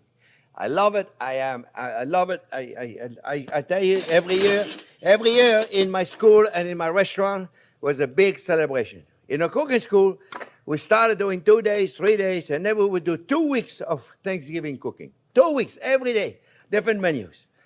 Wonderful. Here we go, my friends. Look at this. Put all this in there like this. All that goodies. All that goodies right there, delicious. We're gonna. You know, I think for whatever reason, I didn't caramelize them a lot. They should be caramelized more. More you caramelize, more Maillard reaction you have, more flavor you have. So you can caramelize them more. Don't be afraid to put them in the oven or put them in a pan, but really get them dark brown, okay? It's very important, friends. Delicious. We're gonna put enough stock to cover the whole thing. Now, like I said, I'm using my chicken stock, so my chicken stock doesn't have any salt. That means that I'm gonna have to put some salt in there, my friends. If you're buying a store-bought chicken stock, be careful. Some of them have 200, 300, 400 milligrams of sodium per cup, so be careful. It's got a lot of salt in there, okay? But if you're making it yourself, you're not gonna put any salt. You never put salt or pepper in stock. Never salt and pepper in stock. Remember, you don't use stock. You don't drink stock. It's not a chicken soup. Chicken soup, you put salt and pepper. But chicken stock, or any stock, beef stock for that matter, you don't put salt and pepper because you want to keep it for whatever recipe you're making so you can put your salt and pepper in there. Let me tell you, my friends, this right there, it's going to be an amazing gravy. But now, we have to put the flour now. Let me put a little more. You make it, fill up the pot. Cover everything and fill up the pot. You got extra, you save it for Christmas. You got extra, give it to the neighbor. Come on, the neighbors, neighbors are going to be very happy. My neighbors love me. So I'm telling you. So here what we're going to do now. We're going to put the flour, friends. Put the flour. When do you put the flour? Now, if you watched my show before, but like I said, we got 30 to 40,000 new subscribers every month. And they probably haven't seen me doing the flour thing, so we're going to scare them. Here we go. We're going to put some flour in there, folks. No, you don't put it in there. I show you a trick, my friends. For those of you that have never seen the channel, if you've seen it before, you know what I'm doing, right? I got to say something. I may say it. I just want to make sure I don't forget to say it. It's important to do this at the beginning of the process so then the flour has time to cook. But you have to be careful now when you put the flour in there, even if you do it the way we're going to do it, the flour has tendency to fall on the bottom. So when you cook this for a few hours, you got to make sure you check the bottom. if you're afraid you're not going to be able to come every 20 minutes, check it out to make sure there's nothing sticks in the bottom. You can put it at the end, but at least 30 to 45 minutes before the end, so it has time to cook, okay, the flour. So I'm not sure I'm going to say that, but if I say that, then I'll be redundant. Oh, so let me forget the salt. Don't forget the salt and pepper. Mamma mia. One day I'm going to forget in my head. So there we go, salt and pepper. We can always adjust it later, you know. We will adjust it later, for sure. For sure. So now, I put a hot stock so then it's quicker. Now what we're going to do, friends, we'll put a strainer in there, you see. And then we're going to put a little flour in there. Right? And then we're going to take our whisk in there. And we're going to put it in there. And you see, look. Oh, flour's in there now. No lumps. No nothing. You'll never have lumps, my friends. Never, never have lumps. And what happened is, you got to do that now, though, friends. You got to thicken your gravy now. Because the flour needs to cook. If flour doesn't cook, it tastes like glue. You don't want your gravy to taste like glue, do you? I don't want my gravy to taste like glue. You see, it's all in there now. You don't know it yet, but I promise you. So here's how we're going to do that. Whoo, everything is hot. Let me just lower the heat a little bit. By the way, I said it, but I don't know if you caught it, but the reason why I can put my flour now is because the stock is hot. The stock I put in was hot already. So if your stock is cold, which is perfectly fine, you're just gonna have to wait for the whole thing to get hot before you do the flour thing. Because it's almost impossible to add flour that way if the whole mixture is cold. You know, those are little details, and sometimes we forget to tell you, and you're over there doing it, and you go, I'm doing exactly what he's doing, but it's not working the same. It's because of something like this, and you can't really tell, then the stock is hot, because if we don't tell you, you don't know. Friends, let's check it out. Let's check it out. Let's see what we got, okay? Let me make sure I get rid of all that flour in there. Let's see what we got. Let's see what we got. You want to check it. So, what happened is the flour takes a little while, my friend, to thicken, right? So, we're not going to do anything quite yet. We're going to wait. Now, you should check out the other gravy video I made, also the darker gravy, the more tomatoey gravy, where I use the beef stock and the port wine. It's more like it looks more like a dark sauce. It's also fabulous. And I took longer to do it. So I learned to make little shorter videos. So look, friends. This, we're going to let it cook. We're going to let it cook for 3-4 hours. Slowly. Bloop, bloop, bloop, bloop, bloop. Very little now. Don't go in there. Bloop, bloop, bloop, bloop. And then you got stuff all over your stove, and you're losing it all, and you're burning the bottom. All you need to do is every so often walk around the kitchen, check at the bottom, go with your spoon, fill the bottom. Now, don't go in there, fill the bottom. No, really, fill the bottom. Make sure. I promise you, friends, if you take a wooden spoon and concentrate, you can feel if you have flour in the bottom, then sticks, okay? So make sure you check it, because if you every so often you get rid of it, if you just go like this and mix, you're not going to feel it. You have to take it with a wooden spoon. You can't feel it with a rubber or no, not rubber, silicone spatula or a metal spoon. You can't. It's got to be wooden spoon. And you go in and you scrape the bottom of the pot to make sure you feel it if there is flour. After a while, not at the beginning. Right now, at this stage is not going to be any. Nothing stuck in the bottom. Especially if you put the flour and the roux in the bottom, you better check that bottom. And then when we finish. Yeah, especially if you did like we did at the beginning, remember?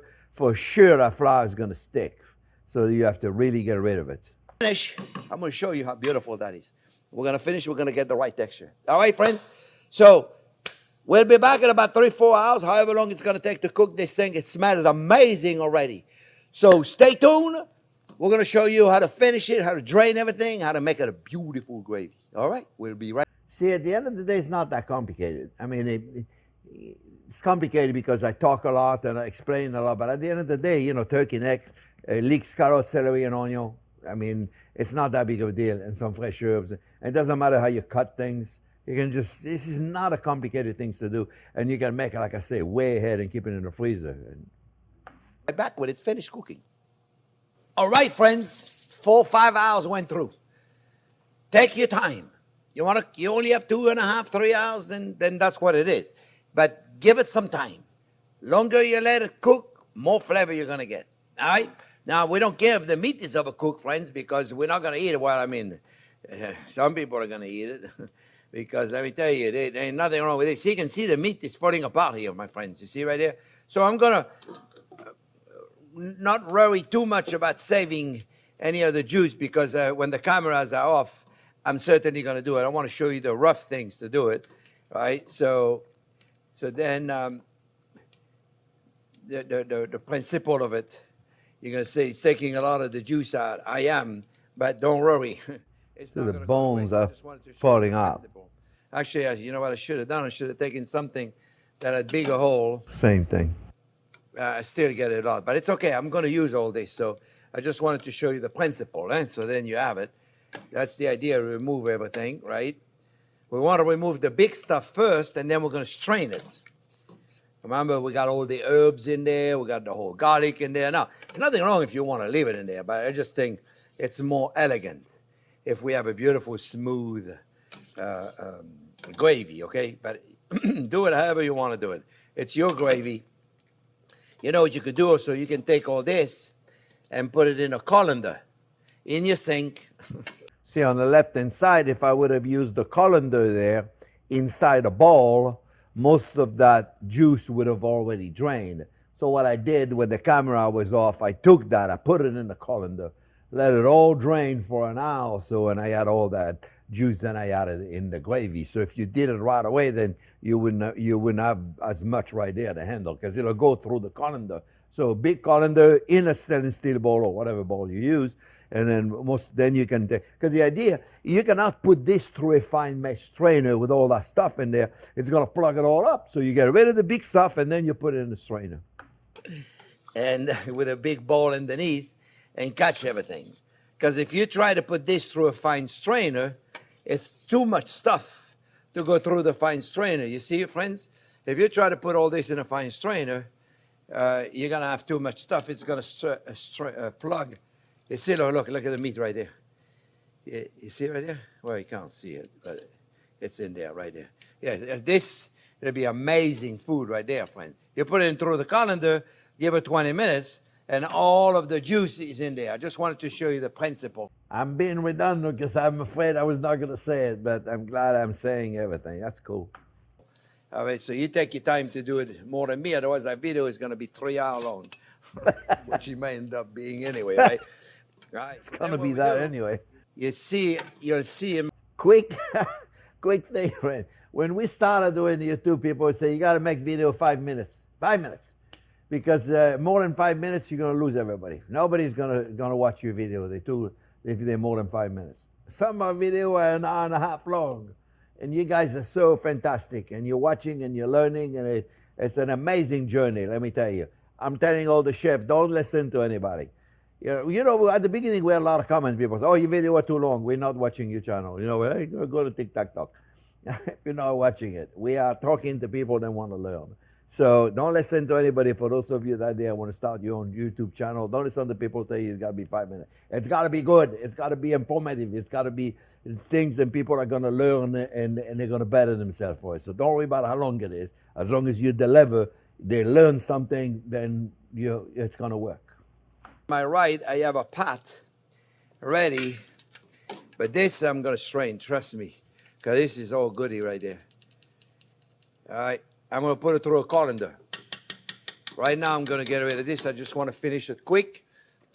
All right. Now, what I'm going to do is I'm going to take my pot. I'm going to put it through a strainer right there. A finer strainer, you see. Put this through the strainer. And what I do when I do that, we turn the heat off. I take one of my ladle, you see, and I go like this. See, I push it. I push it through it. But like I said, this right there, put it through a colander. And then you see right there, you get most of the stuff. And then you have to clean it every time, because if you don't clean it every time, you do this, then, like I say, yeah, put it through a colander. You see? So this pot cooked for a few hours, and you look at the bottom of it, there's nothing stuck on it. It's not because it didn't stuck. A couple of times we had to scrape it to make sure. So be careful when you're cooking it. You want to do it very, very slowly, okay? This gravy, the beautiful thing about it is, friends, you can make this gravy. So like I said, I'm going to take all this right there. I'm going to put it through a colander so I get every bit of it. In the meantime, I'm just going to remove this. I'm going to put the pot right here. So now we have ourselves a gravy. Then we're going to finish, my friends. So let's look at the thickness, okay? It's a little thin, you see? It's a little thin, And at this point, could we put flour? No. The only thing we could do not to thicken it is Why couldn't we put in the flour? The flour got to cook. And now I'm ready to serve the gravy. I'm ready to use it, and so I can't put flour. I'm probably going to say that. a cooked roux. So if you have a cooked roux, a roux that has already cooked, great. You put it in here. By the way, for those of you that have not seen the video, we made a video on how to thicken everything. We'll give you a link of that in the bottom description. How to use the cooked roux. You could add it now. It's a roux, so flour and butter, then it's already cooked. So you could add it at the end if you wanted to, if you have one of those. If not, then... Wonderful. Beurre manier, I don't think so because the flour is not cooked. I don't care if it's thickened, the flour is not cooked. So I don't want to add flour right now. So cornstarch, arrowroot, tapioca powder, all those are great thickener. We're going to do it. We're going to do it right now. I got a little bit of cornstarch right there, and I'm going to take a whisk, and I'm going to put it in. Let me get a long whisk, right? I'm going to put a bit of cornstarch, then it's diluted in water. So it's half cornstarch, half water. You do the same with arrowroot, okay? Or tapioca powder, same thing. They're thickener. And so use whichever one you want. You certainly don't have to put cognac in there. You don't have to, but I do. See, it's my gravy. You're not gonna have it. But if you want to have it in my house, you come over. We'll have cognac. All right. So look, guys, what we're gonna do now? We're gonna wait for it to come to boil. We're gonna check it for seasoning. Okay. We want to make sure it's got the right amount of salt, the right amount of pepper. And how do we know? It's amazing. I'm telling you, it really is. Let me check it again, because I was talking and then I forgot to check for salt. You know, it's important. I'm having fun with this, but when you're testing it, you can't have a conversation with somebody and say, talk about whatever it is and just test it. Concentrate on what they say. You cannot do that. If you're looking for salt and pepper, you have to think salt and pepper, because if you are testing and it's salty right away, you got too much salt. Salt should be right there, almost right there. You almost can test it. That's when you know you have the right amount of salt. And you cannot concentrate on that if you're talking to somebody. So sometimes I'm testing it and I'm talking, which means I wasn't thinking. I wasn't thinking of salt. That's why I'm testing it again. If you don't think, you don't know. You have to think. Okay, look. You think, is there salt in there? If you can't test the salt, put a little bit more. Remember now, you don't want to be in the front, you want it to be in the back. Yeah, you want it to be slightly salty in the back, very gently salty, not like, oh God, there's too much salt in there, right? All right, so just a little salt. This is amazing. I'm telling you, this gravy is amazing. I like my traditional one, the one I make, the dark one, but this is beautiful. We're going to thicken it a little bit. I want it, look, the idea, my friends, is you want it to be able to coat the back of the spoon.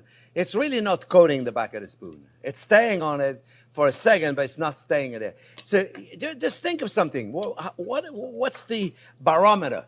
The barometer is, would this stick on my turkey? Would this stick on my turkey? No, it's too thin. So the only way we have now, we have no choice, is to add a little bit of cornstarch. So how do we do that? We put half cornstarch, half water. We put it in, and we wait for a second and see what happens. Okay, if it's not enough, then you add a little bit more. But remember, it could take a minute. You make sure it has to be at the boiling point when you put the cornstarch. Otherwise, you don't know if it's working or not. So you're going to keep adding it before you know you got concrete. You ever had what I'm saying, I don't know if you understand what I just said right there, but if it's not boiling and you put in cornstarch, the cornstarch is not going to work. Cornstarch works at the boiling point. So you bring it to the boiling point, then you put your cornstarch and it works right away. Otherwise, you'll just keep adding, and by the time it is to the boiling point, you're gonna have way too much. So that's why you have to wait. You ever had concrete? Oh my God, it's too much stuff. What do? Hey, that's why I got a pot of stock just in case ready in the stove, because it happened to me too, okay? Anything that happened in your kitchen, it happened to me too, okay? It's not because I've been doing it 50 years that I am free of mistake. You would think so, right? No, not me. So I make them, and sometimes more than one time. That's what I worry about me, okay? I mean, one time is okay, right? 2 times is like, hey, dude, what's going on? All right, a little more cornstarch. I know we lost the new people. They're like, hey, this guy's not. Let's go somewhere else. All right, let's look. You know, I don't want to make it too thick, but like I said, in case I do, so now, don't let that go away. We're going to fix that. Don't touch it over there, Antonio. That's me. Antonio is looking at it. He's going to say, ooh, that's going to be my lunch. No, I'm going to eat that. Let's look at it real quick one more time, my friends. Oh, yeah, you see? Look. You see? Look, friends. You see? You see it staying in the back of the spoon much better. You see? Much better. And look. You see the thickness, friends? So, at this point, it's up to you. How thick do you want? There's no right or wrong, okay? Again, rare, medium rare, well done. No right or wrong. It's whatever you like. I like it like this. You want it thicker? Make it thicker. One more thing. Piece of advice. You must do it. Just a little bit of butter. I promise you, the whisk. You could put more. Mix it, turn the heat off. Mix it up right away. Not Only enough. when you're ready to serve. Not if you're making this in advance. Only when you're ready to serve, you put a bit of butter in there. Otherwise, it'll separate. Don't tell anybody. They're going to go, oh, your gravy's amazing. This, Put a lot more. look, I've been doing this my whole life, okay? And normally, I don't make a light color gravy. I was because too I've always conservative. made the dark color with the dark wine and the port wine and the dark stock, you know, like a beef stock with a tomato thing. And this year, I said, you know, I got to make another gravy. And I'm going to make the light color one. And I'm telling you, I am so impressed. I'm impressed with my cooking. That's pretty cool. That's a good one. Ooh, that was hot. Normally wait until it's not so Yes. hot, okay? If it's so hot, you can't test it. Put it in a container right there, my friends. Look at this. Look, you see? Oh, yeah, it's gorgeous. Make it thicker if you want. Make it thinner. Up to you. Put it right on Voila, top my of the friends. You have turkey, the yourself a stuffing. Beautiful gooseneck. Rub it all over your body. Then I messed up kind of like when I served it. Gorgeous. But let me tell you something, my friend. This, we're going to serve it. We're going to make a turkey this year. We're going to make a 2 kind of turkey recipe, and we're going to serve it with one of those. And it's amazing. I hope you enjoy making it. Remember, give us a thumbs up if you like the recipe. Don't forget to subscribe to the channel, and don't forget to ring the bell. Thanks for watching. We'll see you next time with another fantastic show. Thanks for watching. All right, friends. Well, I hope you enjoyed that. I think it's a fantastic gravy. Make it in advance. And now we're going to go to the next recipe. Remember, then we're going to put below this in the description. Remember, some of you say all the time, I can't find the recipe link. Can't find it's you have a description, and then it's a video, and it says more. Click for more, or click more, or I forgot what it is. You remember what it's? Show more. Show more. Thank you. In capital letters, it says show more. You click on that, and it would have all the link that are correspondent. And Jack is going to give you the link of the original videos without me. So you can watch it whenever you're ready to make it, or you can watch this one again. It's gonna have the time code for all of those as well if you want to watch them. All right. So now we are going to go immediately to the turkey. All right. We're gonna watch the turkey. Okay, friends. I just finished cooking this beautiful stuffed turkey breast, and when I took out the gravy to reheat it. It was a little thick, so I just wanted to show you if it's a little thick. Don't be afraid to take. I forgot that we did this, yes, because it's important when you're going to reheat it. It's going to be like gelatinous, and you're going to put it in the pot. So you have to do this to get it back to the liquid stage again. Okay? Your immersion blender Because what happens when you reheat something that has been thickened with flour or cornstarch, it gets a little thick. So what you do, you take your immersion blender and you make it, and see, look how beautiful that is, friends. Look at this. Oh, yeah. You see right there, friends? Look. It's gorgeous. Absolutely gorgeous, you see? And that's because I just made it nice and smooth again. So when you reheat it, don't be afraid to do that. Got it thicker also the next In day. case you need it. All right, so good. Now we're going to the turkey.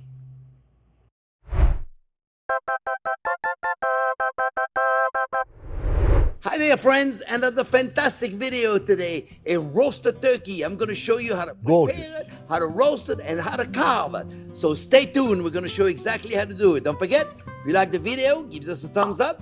Don't forget to subscribe to the channel, and don't forget to ring the bell. Stay tuned. We're going to do this beautiful turkey. Well, hello there, friends. Another turkey.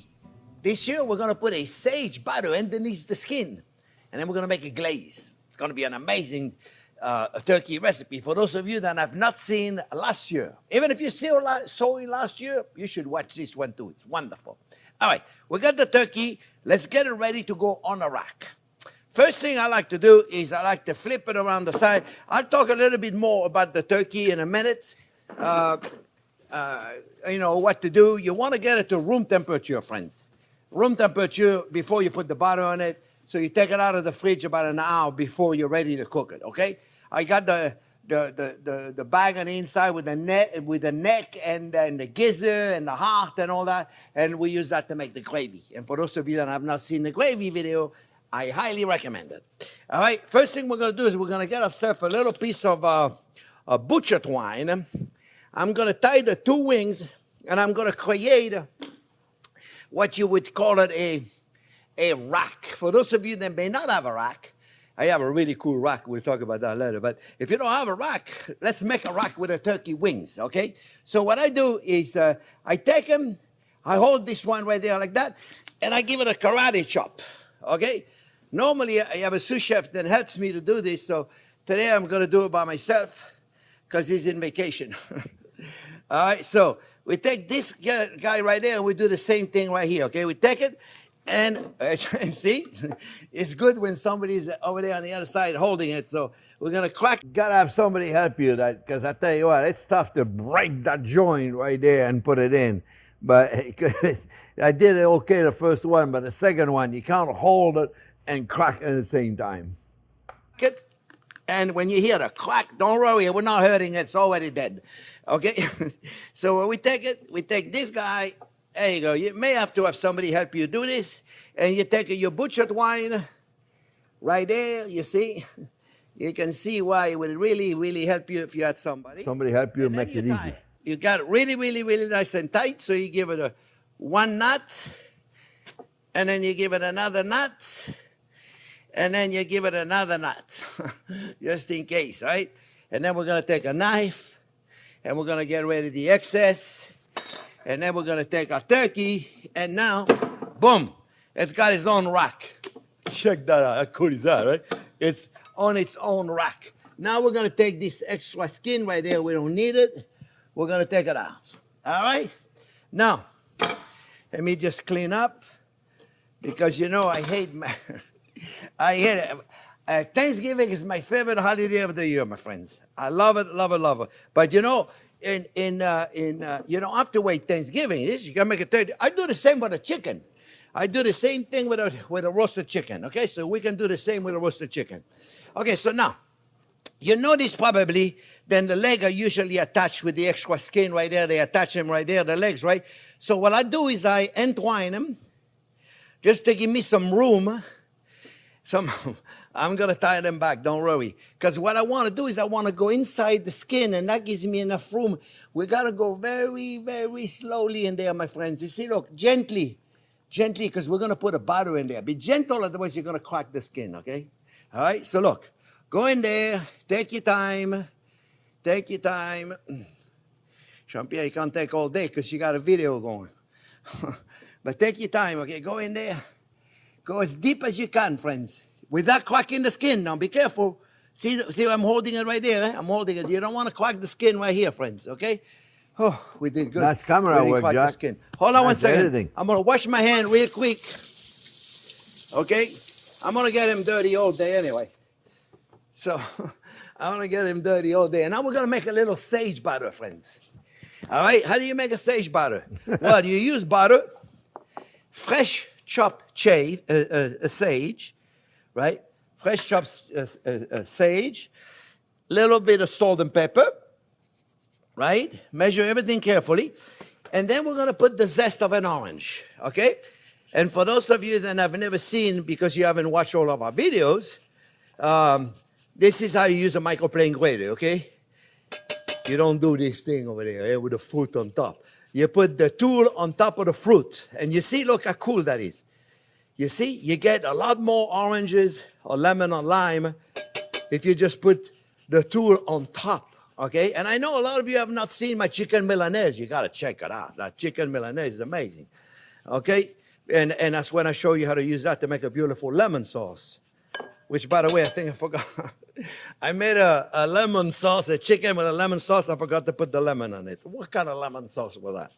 I hope I don't forget too many things on this recipe. So look, now we got our sage butter, right? No, we don't have a sage butter yet, but we will. Because I got the butter that is soft, you see? And I'm going to mix it all up. Now this, my friends, my dear friends, has to go inside the turkey. It cannot go on the outside of the turkey. Otherwise, if you put fresh herb on the outside of your turkey, you know what's going to happen? It's going to burn. So now get ready, friends. We're going to take this. If you're going to put herbs on the outside of a turkey, you got to put dry herbs. Fresh herbs that are cremated. Inside, they'll be protected with the skin. And we're going to put it inside the turkey. All right? So remember that. This is where we got It's not very elegant, friends. to tie the leg. Now, this is not exactly aesthetic. Aesthetic is how you say. It is not really looking good, but trust me, we'll go in there and look, give it a good massage with a sage butter. Jack editing. Give it a good massage. That turkey needs a good massage. That was funny. You see, put a butter in there. Don't be afraid now.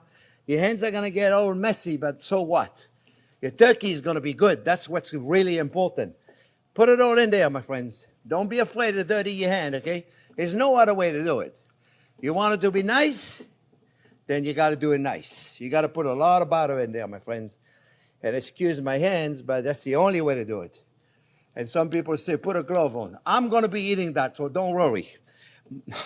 We're all going to eat this. This is going to be delicious. Put it in there. Give it a good massage. Your turkey cannot be too cold. That's why you got to take the turkey out. And now, otherwise what's going to happen, my friends, well, you can take the rest of it and put it all in there, you see? Don't be afraid. You put the butter right in. I didn't say it, but if it's too cold, if the turkey is cold, and you're not going to be able to rub it in there because it'll congeal immediately as you do it. So butter and turkey have to be kind of room temperature. In there. Oh, yeah. Put it all in there. Put it all in there, my friends. Now what we want to do is we're going to take a paper towel. We're going to clean our hands.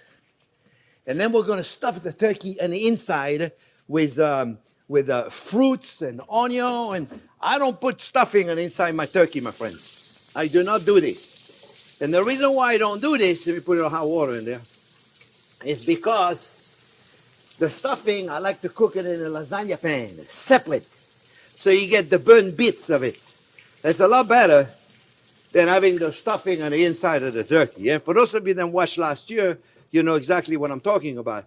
And if you haven't seen a turkey, of last year, you got to check it out, friends. It's wonderful. You know what I like to do also?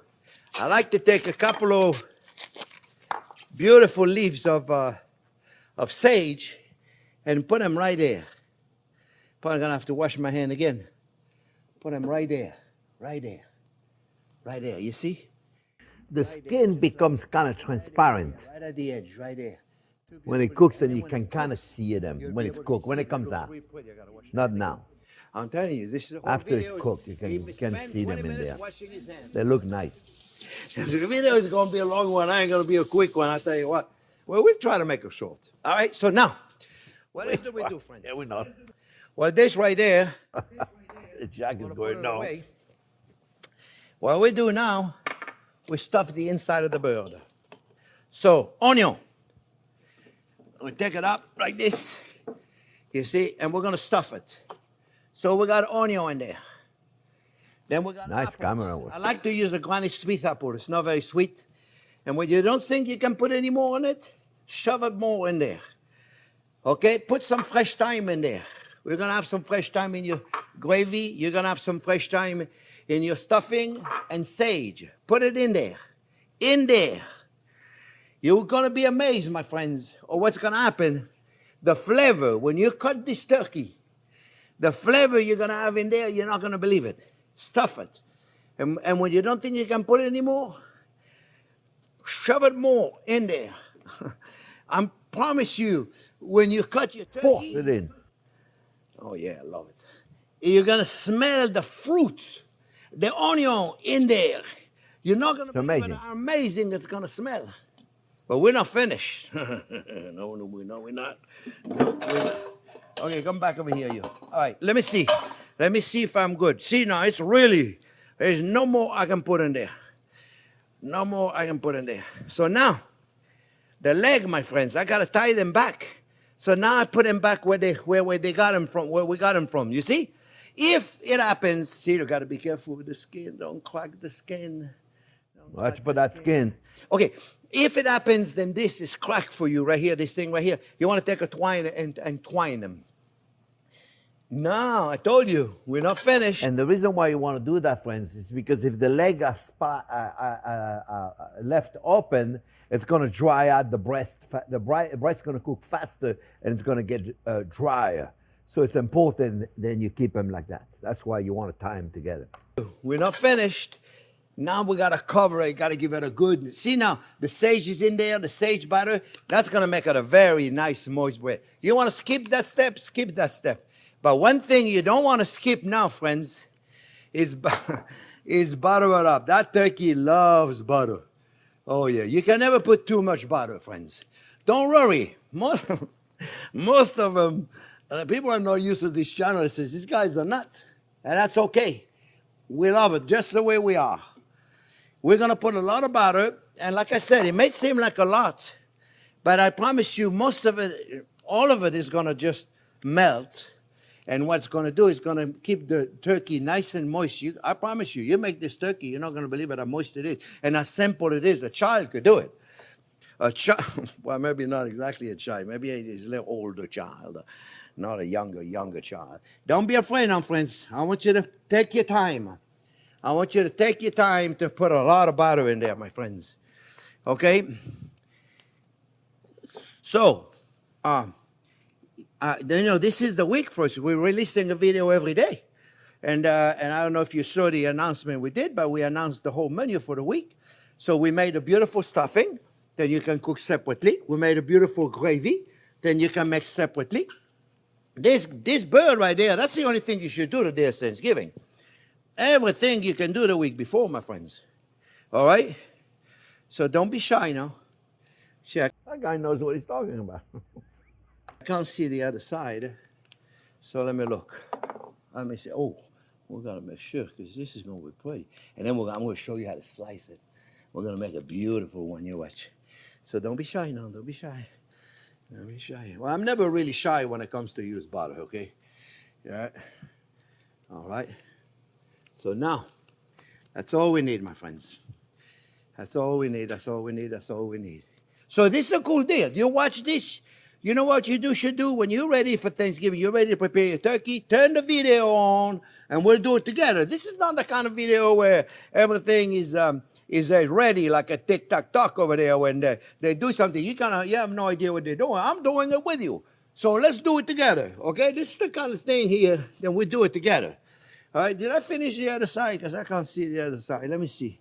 Yeah, okay. Yeah, I don't want the other side to be neglected. All right, looks good. Oh, yeah, baby. I love this thing. I love it, love it, love it, love it. Okay, let me dry my hand. Let me wash my hands a little bit. Let me do this.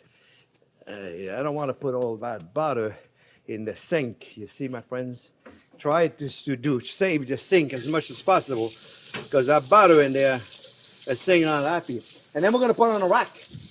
But before I put it on a rack, though, I want to show you we're going to put a thermometer in there. We're going to put a thermometer, friends. We're going to put a thermometer. So, first, well, it's not that much of a mess. Surprising, all the thing I did. This is a thermometer. This is a really cool thermometer, friends. You got to try to get one of those, okay? And it's really, really cool. You put the temperature you want, and you want it at 155. When you want to take it out, 150, 155. That's when you want to take it out, okay? And where do you put a thermometer? A lot of people put a thermometer here. You don't want to put it here. You don't want to use one of them pop-up either. You know, they pop up at 180.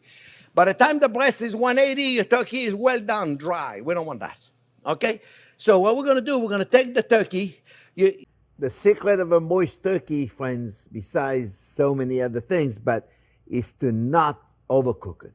Not overcook it. Don't cook it at 180 like everybody tells you to. I should have showed you before I did this. It's too late now. I can't show you. But we see when the joint of the leg is the last part then cooks, the joint. That right there. So this is where we want to put it, right there. At the leg joint. Okay, we don't want to put it in the breast. So we're going to go in. We're going to put the thermometer. This thing, by the way, is detached. I'll show you. This is really cool, right? So we'll put it in. Get in there. Now, you see, bone. Up. Don't want the bone. Now, when you may think like, oh, you know, where's the leg joint? Leg joint, if you look at the leg right there, the leg joint is right here, my friends. So you want to go in. That's it. You feel the joint? Up, pull out a little bit. See, you feel it? Up, pull out a little bit. You don't want to be right in the joint, right? Then what we're going to do, we're going to take the turkey and we're going to put it on the rack. I got this coolest rack. Wait until I take it off. You're going to love it. His rack is really cool. You see. I got it on a roasting pan. I'm going to put a little non-stick spray on the rack. Friends, it's important if you have this rack. It's a non-stick rack, but I put a little non-stick spray. Otherwise, it does some of the turkey sticks to it, and then you scrub it and then you destroy it. So if you do it exactly like I do it, that rack will last you 20 years. But you have to be careful to do what I'm doing right there. It's a fantastic rack. You'll see it. Just like this, on the rack. Little non-stick spray. You'll see when you take it out. It's easier if you do that. On the rack. Then we're going to take the turkey. We're going to prop it right there with the thermometer and all. So I'm going to take this. See, it's nice if you have somebody to help you.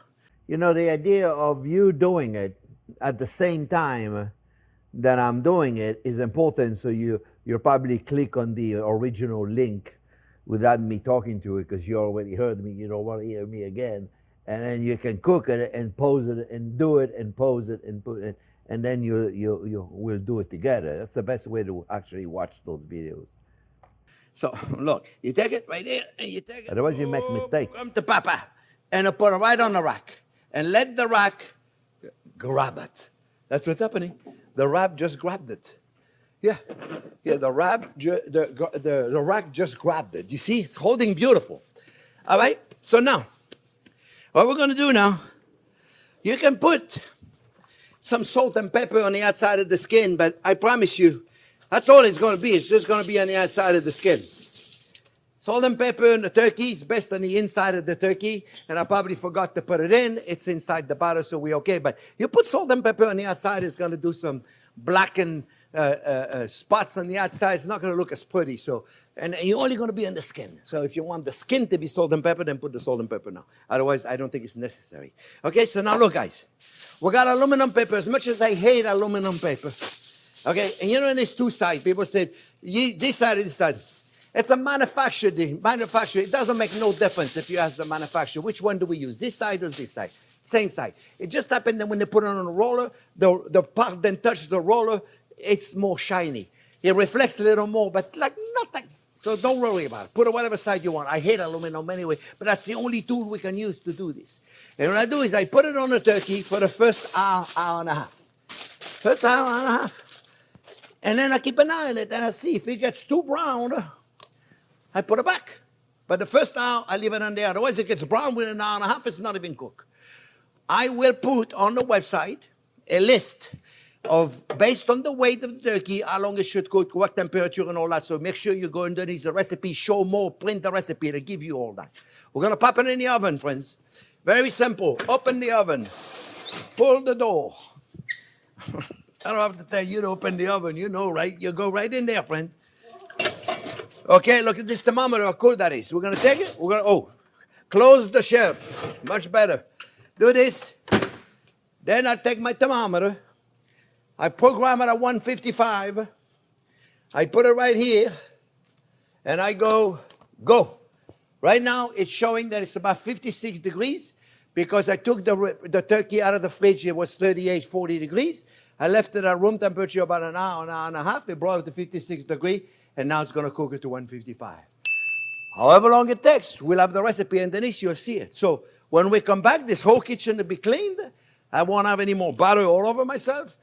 And we'll show you how to carve it and make it a beautiful presentation. All right, so we'll be back when the turkey is finished. All right, friends, it's been about 3.5 hours. And that turkey that I started with were the 20 pounders. And so remember, if you are going to have a 20 pounder, it's going to take you a good 5, 6, 7 days to defrost in the refrigerator. Really important. If you got a 25 pounder, you need at least 7, 8 days to do it slowly in the refrigerator. Don't be defrosting them in water like they tell you to do it, okay? Let's take the bird out, friends. Let's take it out. Let's go. Wait until you see this puppy. Holy moly. Check it out, friends. Check it out, check it out, check it out. Oh, yes, yes, yes. That's a beauty. Look at that. That's a turkey. So you can see the sage on top of my it. friends. Look at this. Is that a beauty or is that a beauty? Yeah. That's a thing of beauty. Yes. That is gorgeous. It smells amazing. It's perfectly roasted all the way around it. You don't need to baste it. You don't need to do nothing. The only thing you need to do is keep that aluminum foil the first hour, hour and a half. And then don't worry. Let it go. Do your thing. You got better things to do. This is the only thing you should do the day of Thanksgiving. Now we're going to have fun. We're going to take it out of the rack. I'll show you. So we're going to take it out right there. Okay, at this point, I made a mistake. I forgot to tilt the rack one way and tilt the rack the other way to get rid of the extra juices in there, because it's going to go all over the cutting board. So it's very important you do. I forgot to do it. I took it, I put it right on the cutting board, so it's full of juices. So you want to tilt it towards you and toward on the other side to get rid of some of the extra juices in there. A lot of people say that juice tastes good. You want to make a gravy with it, you can.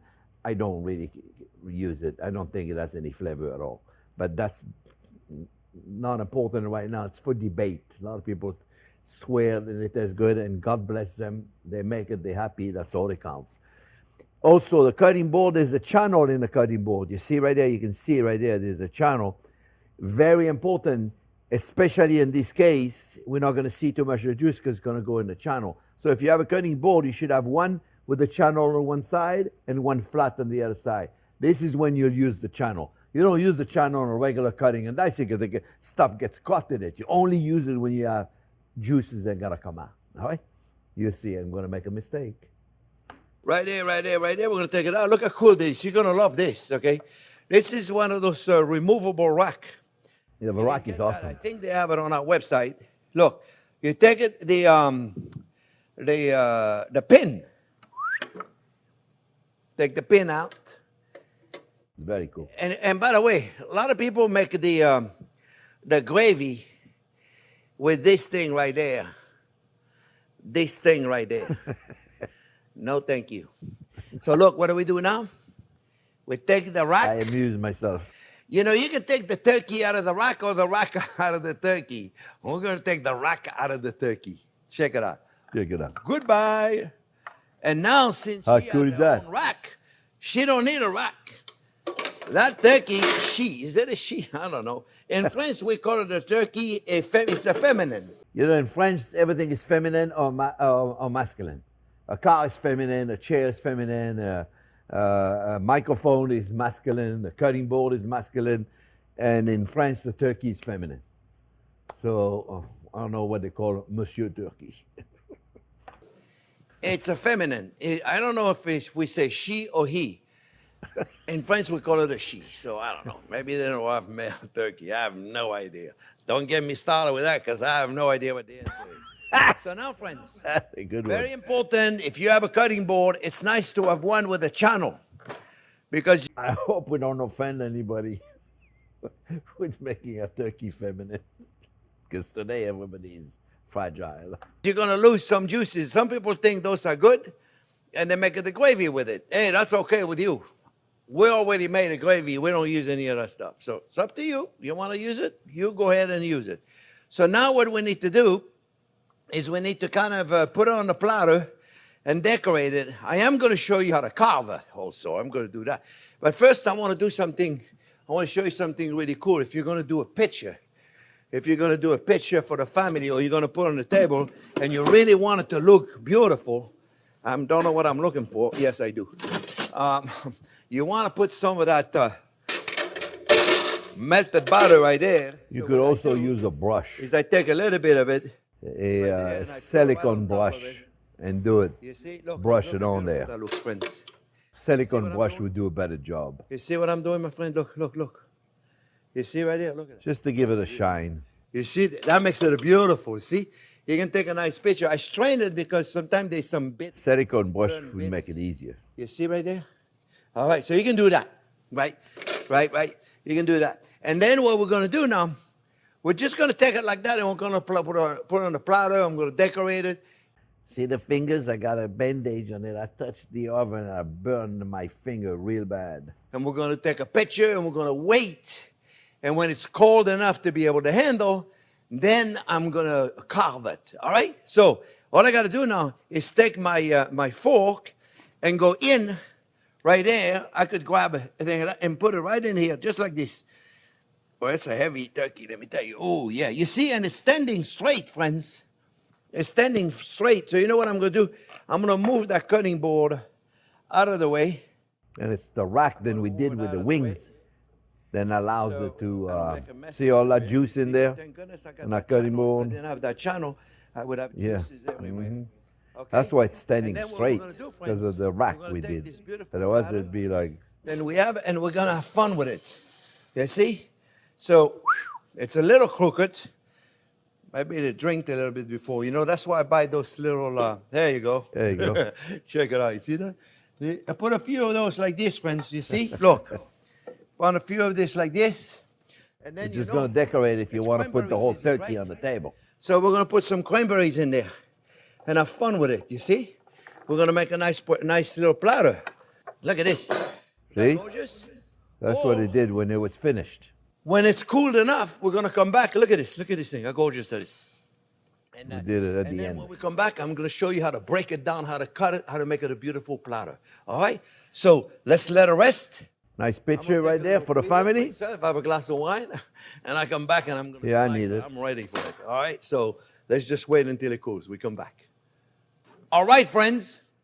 I took it out of the rack, and now we're going to cut it, okay? So I show you how to cut it, all right? So we saved some of those fruits right here for decorations, okay? And smells amazing.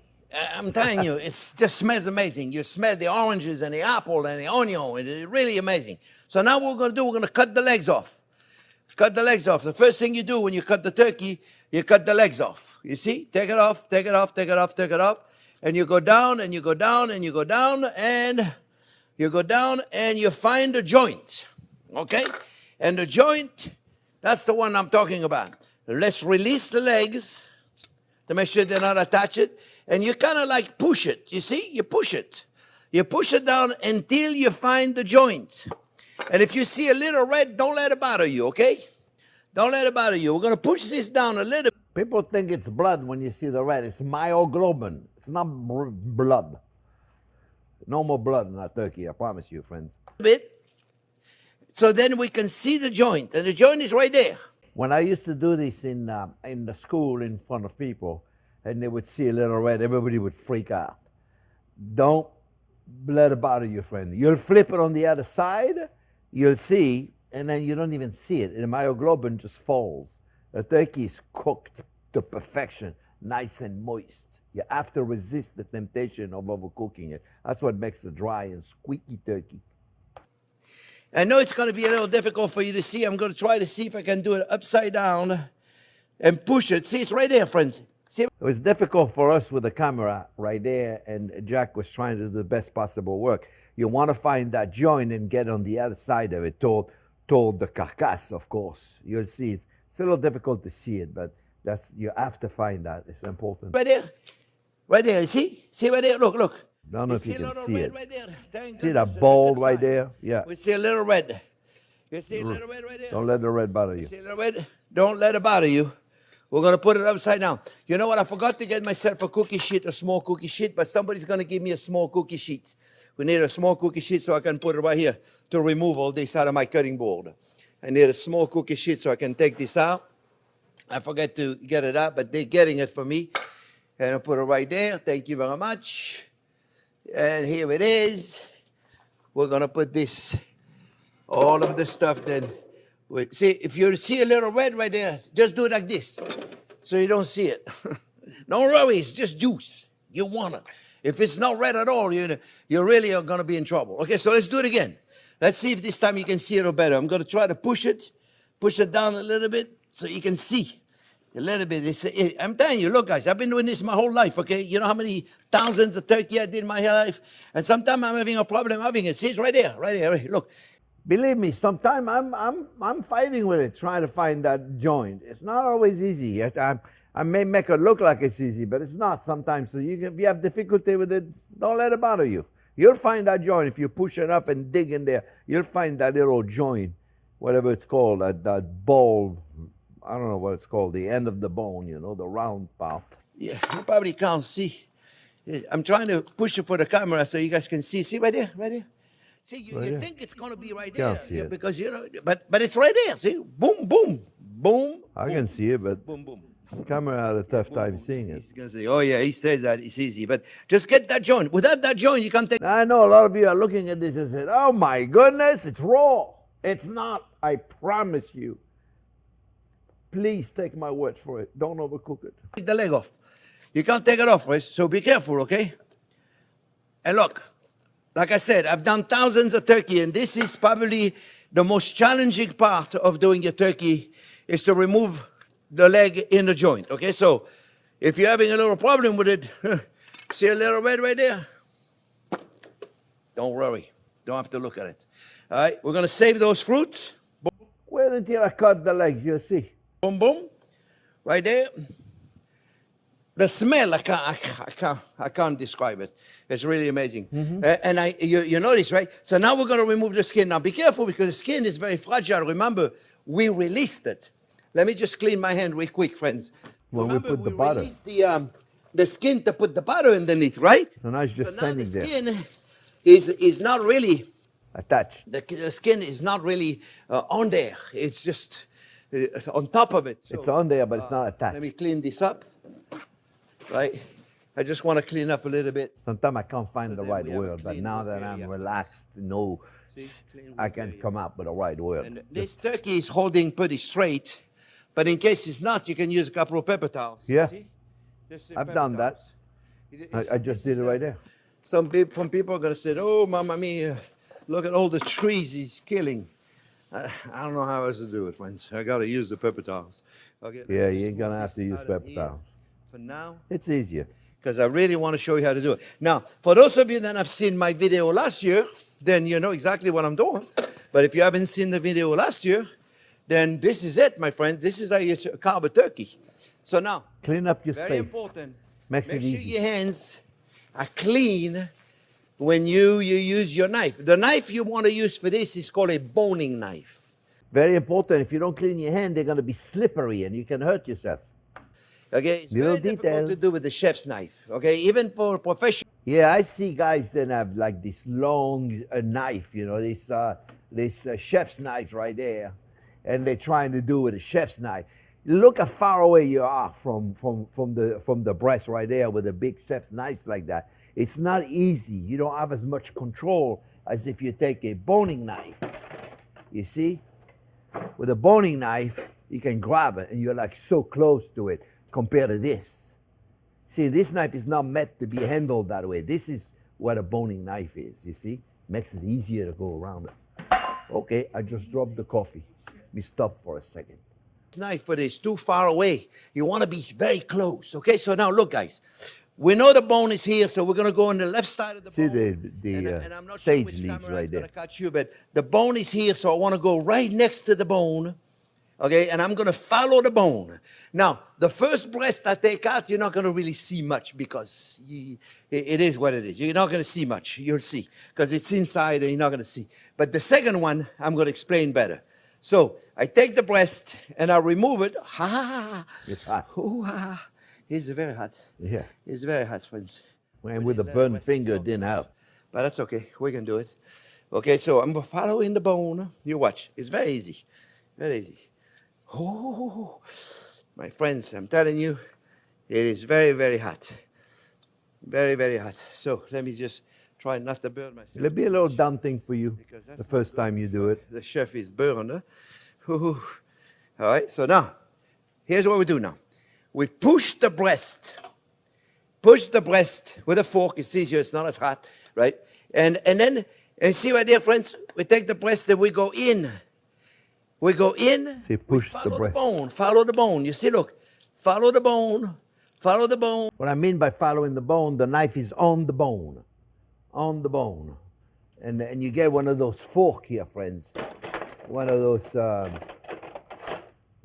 carving forks. And that'll help you to pull the breast out so you can see where you're going. And the knife has to be tilted on the bone. So you push and scrape the bone as you go down. Scrape the bone as you go down. Some meat is going to stay in there, but don't worry about it. You can't get it all, no matter how you do it.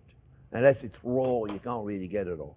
And if you see a little red in here, don't let it bother you. Go around the knuckle right there, and you got yourself, my friends, a gorgeous, gorgeous breast.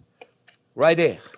You see, look. Look, you see how beautiful it is? You got the whole skin and everything, right? So we're going to take this. I want to get one more tool. All right, we're going to take this, and we're going to put it here. Okay, so now what we got to do is remove it.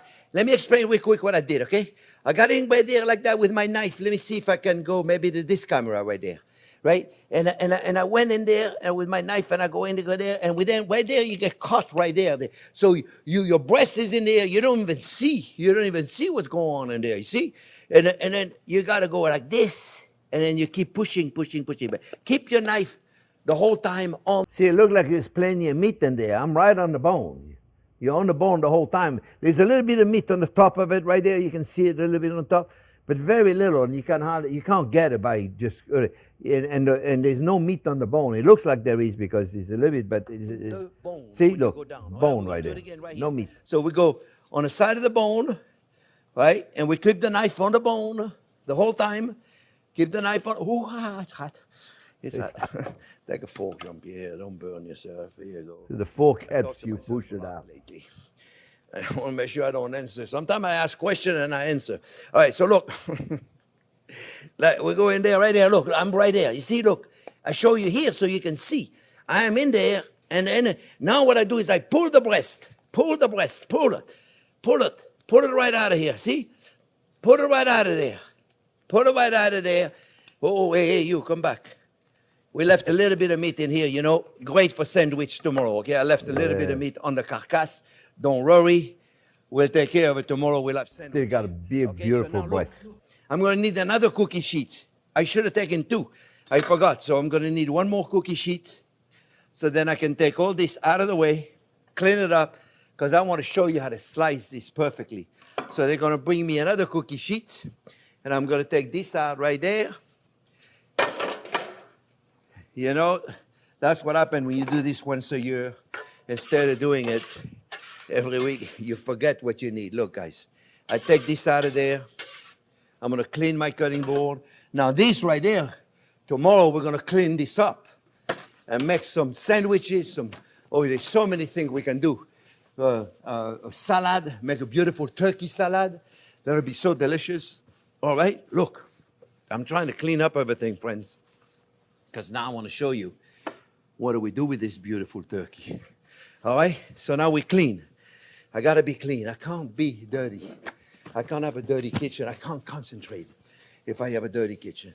Okay, so we got the tools. Boom, 1, 2, 3. Now let's get our breast back. Very important, my friends. Then now we take the breast, and if there is some extra fascia, no, there's none. There's some of that stuff then most people don't want to eat anyway, right? Very sharp knife, my friend, and you go back and forth, and now you're gonna cut. Okay, so remember the motion we want to use, my friends, is back and forth, back and forth, back and forth. You see, look. That knife is called a slicer.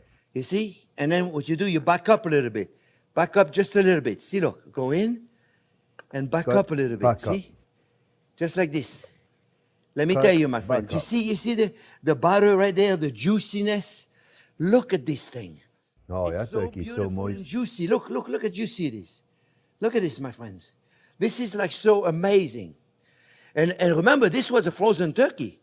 Look at juicy it is. Can we see right there? Look at this, my friends. Look at the juiciness on that. The juiciness. Is that a word? I don't know. I just made it up. The juiciness. I don't think that's a word. Look at this thing.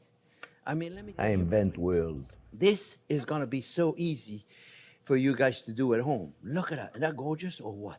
So now, what do? Oh, take another spatula. See, thank goodness. I got 17 of everything. Look. We're going to take this thing right here, my friends. We're going to See, take one it right scoop. here and put it on the platter. Look at this. Look at this, friends. How simple was that to do?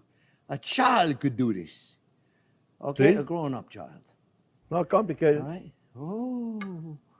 Oh, yeah. Come in a little bit of an angle. All right. Okay, so now let's do it again.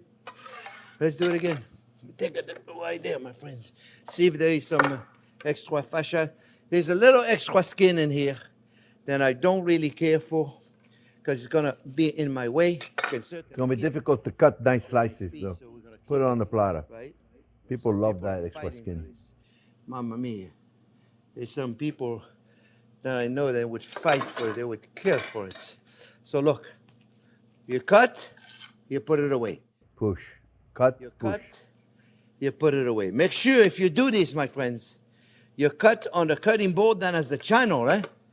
If you don't have a channel, then you're going to have a huge mess. With pepper towels. You're going to have a huge mess, my friends.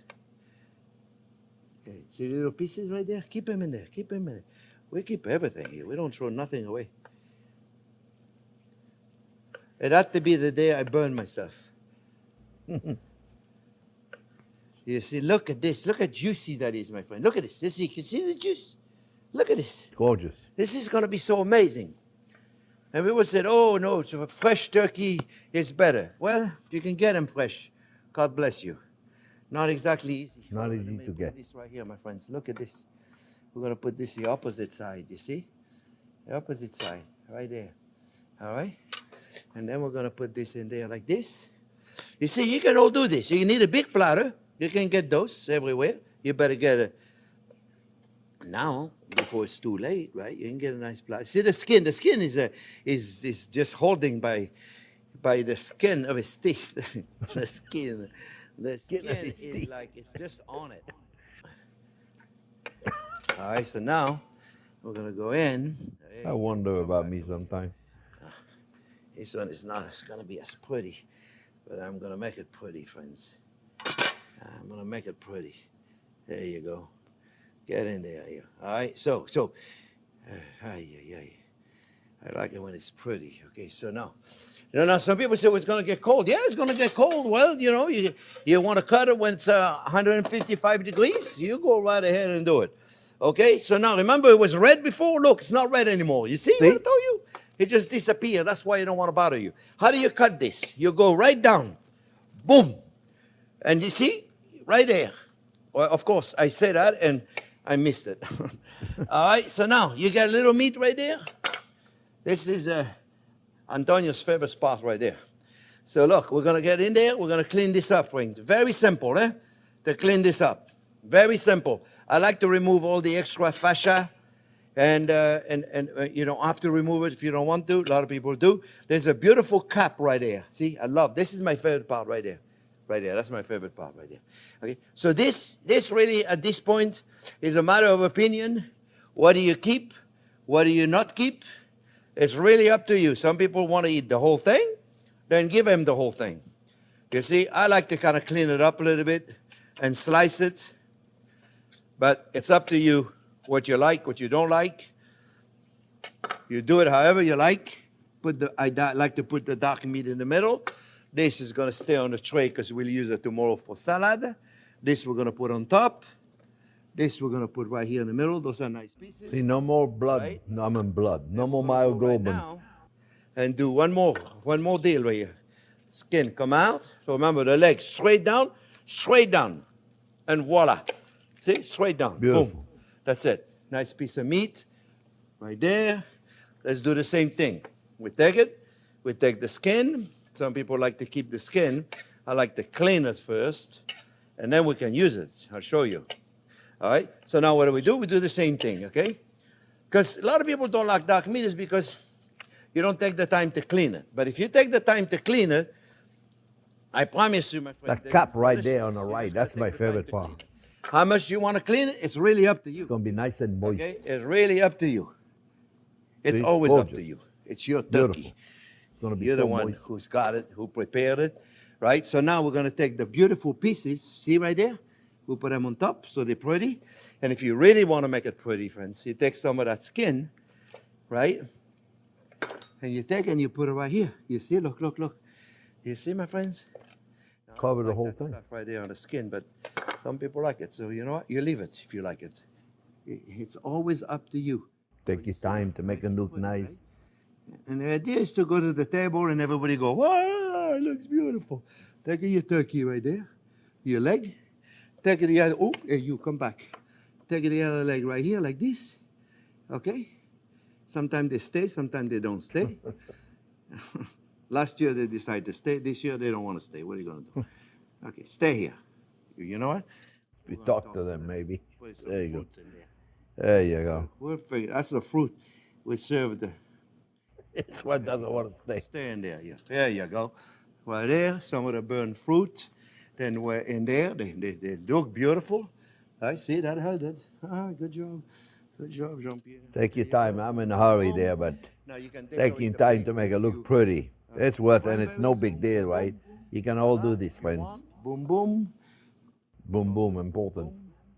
Sound effects. Put a few extra tangerine to give it a beautiful orange Whatever color. fruit you got. That's the theme, right? Red grapes are kind of cool in there, too. Right. Let's put a little bit of sage there and there, my And friends. herbs, fresh Now, you herbs. see, I'm doing it fast.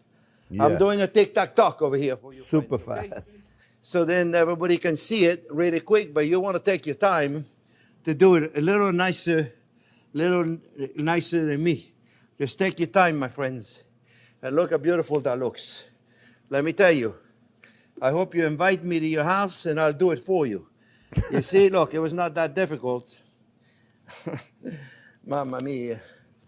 All right, here we go. We got the idea, right? You got the idea. Take your time, make it look pretty. Don't be afraid. My friends, this is all there is to it. I have a huge mess. So I'm going to say, for everybody, I hope you have a fabulous Thanksgiving. This turkey is going to go on the table. I am not going to eat it this time, my friends, but take my word for it. It's going to be delicious. This is it. Voila. I hope you enjoyed it. Thank you for watching, everybody. You have great holidays. And remember, thumbs up if you like the video. Don't forget to subscribe to the channel and ring the bell. We look forward to seeing you for another fantastic video. Thanks for watching. Well, friends, I hope you enjoyed that video. That's pretty cool, right? It's not that complicated. Took a while, but we knew that. So now we are going to go and make the cranberry sauce. That is a must. Super, super simple. There's Don't ever buy a cranberry sauce anymore in a jar, friends. I promise you. This is super easy to do. All right, you're going to get to it.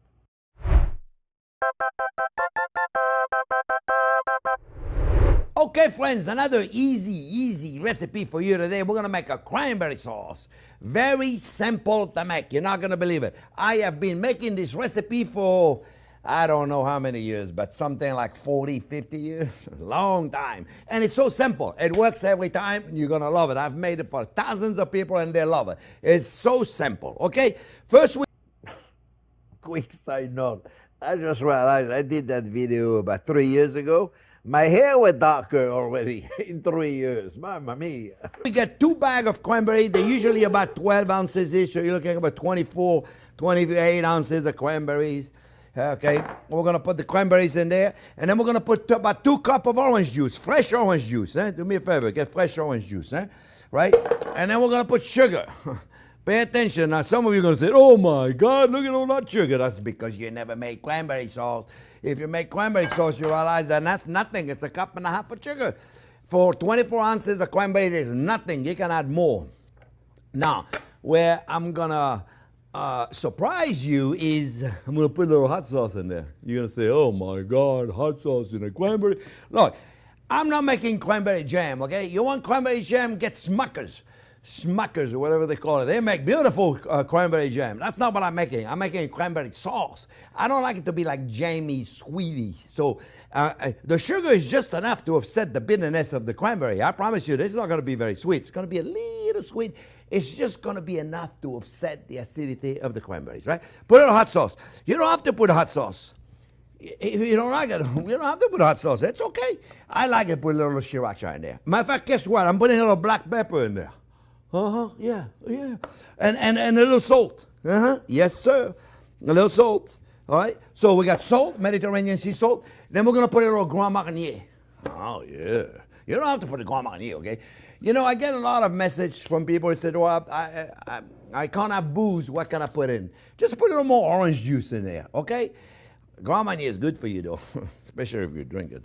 Let's do a little Grand Marnier. Measure carefully, okay? Don't put too much, just a little bit. That's all you need. You can put a little more at the end also, okay? Now, so we're going to put an orange zest. Microplane grater. Everybody got one of those.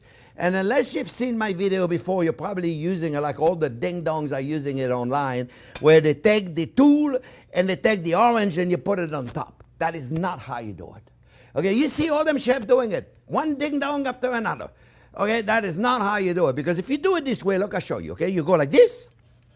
Okay, great. You did a good job, right? You got some of the thing. And now what do you do now?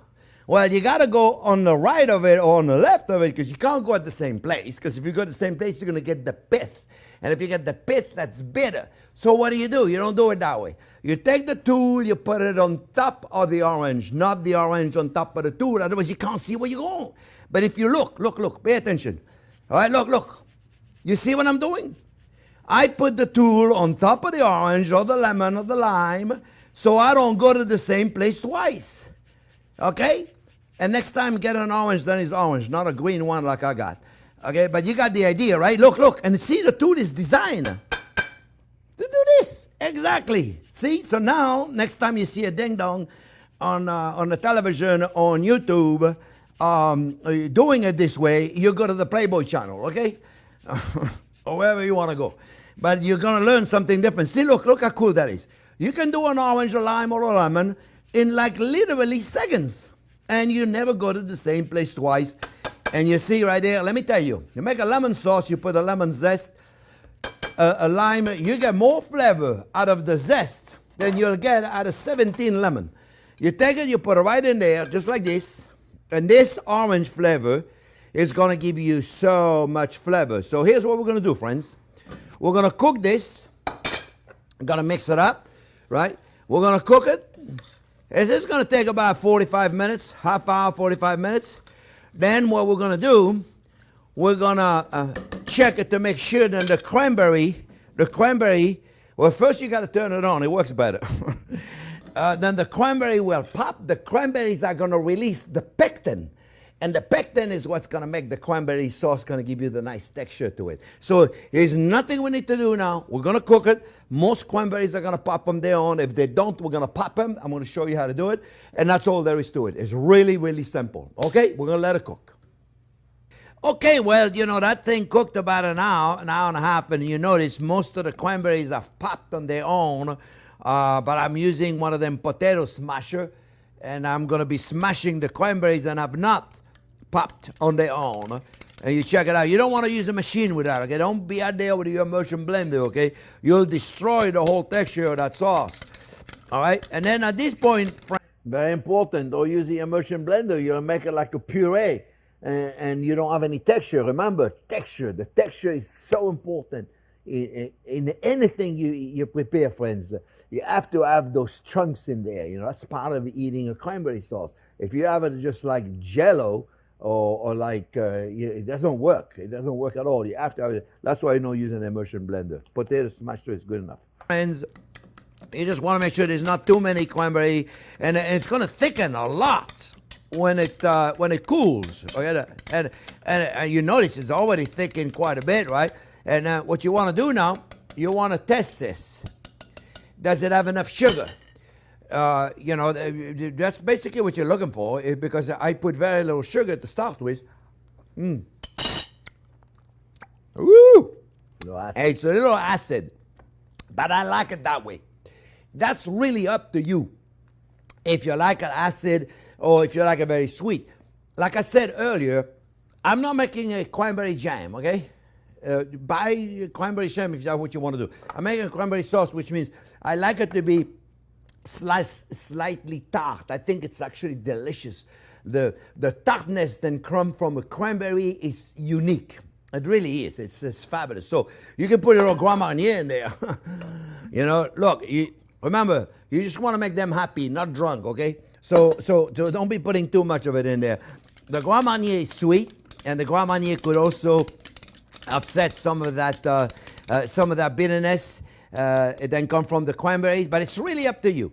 Put whatever you want to put in here. It's your cranberry sauce. And let me tell you something. Look, I want to show you the actual texture of it. You see, it's looking really, really pretty. So you see the beautiful texture? Look how gorgeous that texture is, okay? And it's going to get a little thicker, friends. Not that you want it that much thicker, really, but it's going to get a little thicker when it cools, okay? God forbid it's too thick for you. Put a little more Grand Marnier in there. Chambord would be great. Or put a little orange juice in there. And you see right there, look at that. Look how beautiful that is. Now remember, friends, it's going to get, if you're going to serve it cold, like a lot of people serve it cold, I like to serve it at room temperature, but it's going to get thicker when it's cold, so don't do anything to adjust it yet until you're ready to serve it, especially if you're going to serve it cold. Let me tell you something. This is fabulous. With turkey, it's fabulous. The next morning with a turkey sandwich, just as good. Make that sauce in advance.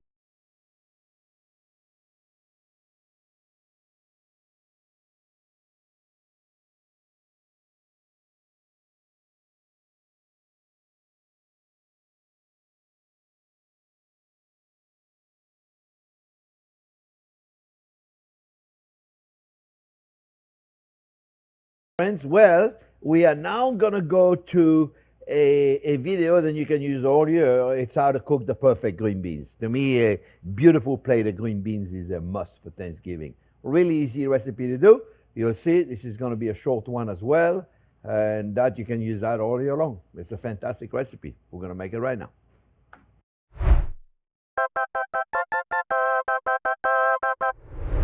Well, hello there, friends. Super easy recipe today. We're going to make green beans. We're going to poach them. We're going to cook them with sun-dried tomato, toasted almonds, and butter. Stay tuned. I'm going to show you exactly how to make it. You're going to love this.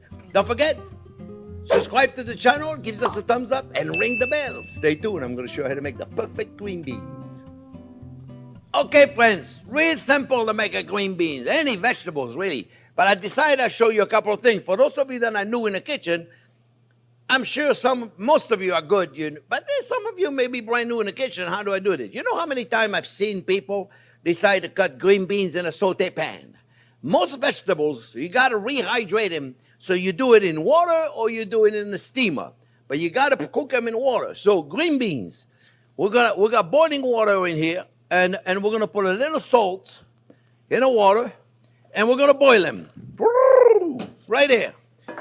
It's very fancy cooking here, for friends. We're going to boil some green beans. You know, fundamental cooking. Some people are new in the kitchen. They need somebody to teach them, and that's my job. So that's what I'm doing. We're going to bring them to boil. How do you cook a green bean? How long do you cook them? It's up to you. Some people like it soft, and some people like it hard. They like it crunchy. It's up to you. It's okay with me either way you like it, okay? I'm telling you, if you're from South America, you like it crunchy vegetables. If you're from Europe, they like it soft. You know, soft asparagus, soft green beans. So it's up to you.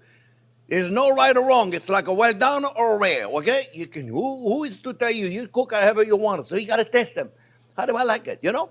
Now, you notice I got ice water here. What do I got ice water for? Because, hey, turn the heat on. Let me make sure it's not too hot, because I'm talking, and then I'm burning. So let me just reduce the heat. The reason why you got ice water, when you put the green beans in the boiling water, at the same time, you're going to put ice water. You're going to say, what do I need ice water for? If you want to cook them in advance. Let's say you want to cook them in advance, and at the last minute you just want to saute it, which is what I'm about to do now. Matter of fact, I'm about to do it. We're going to put a little butter in there. We like butter. Yeah, we love butter. Butter is good for you, okay? Don't let anybody tell you butter is no good for you.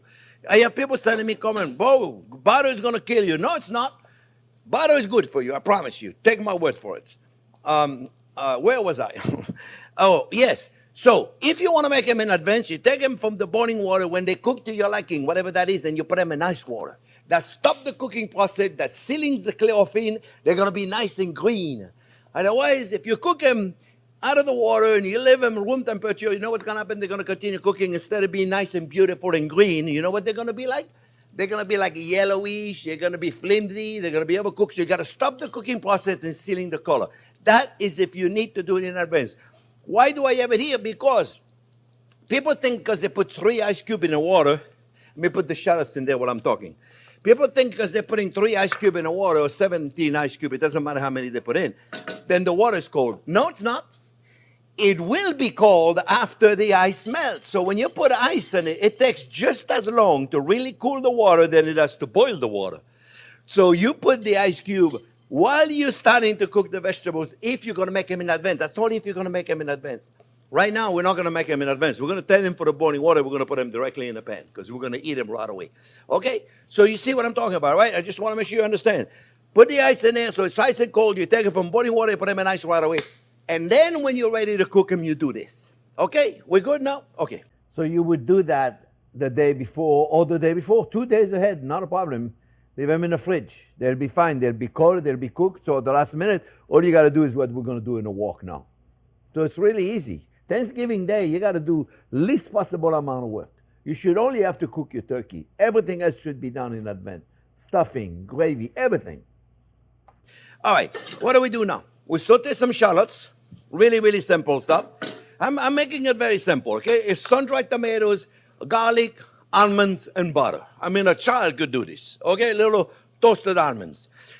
Remember the garlic? We don't want to cook it too much. Sun-dried tomatoes. Let me move the butter out of the way. Sun-dried tomatoes, my friends. When you buy sun-dried tomatoes, I want you to buy, and we're going to cut them very thin, because I want you to buy them when they're soft. So when you buy a package of sun-dried tomatoes, I want you to buy them when they're soft, so not dry. If they're dry, you have to rehydrate them in oil, or don't buy them in oil, buy them dry. See, look, that's the way I got them. I got them at Whole Foods. They were like that, right? So now what I want you to do is I want you to cut them in small julienne. So you take your knife and you cut them very, very thin. You see, look, I'm hardly moving my knife. You see?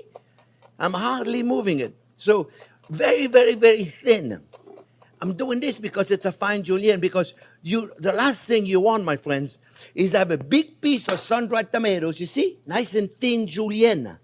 You don't want a big piece of sun-dried tomatoes to be on your dish. You know, sometimes they put sun-dried tomato in food, and you know what I find? I find they put those big pieces, so you're eating something, and it's a big, chewy piece of tomatoes, and it's not so good. That's why you want to make sure you slice them very thin, okay?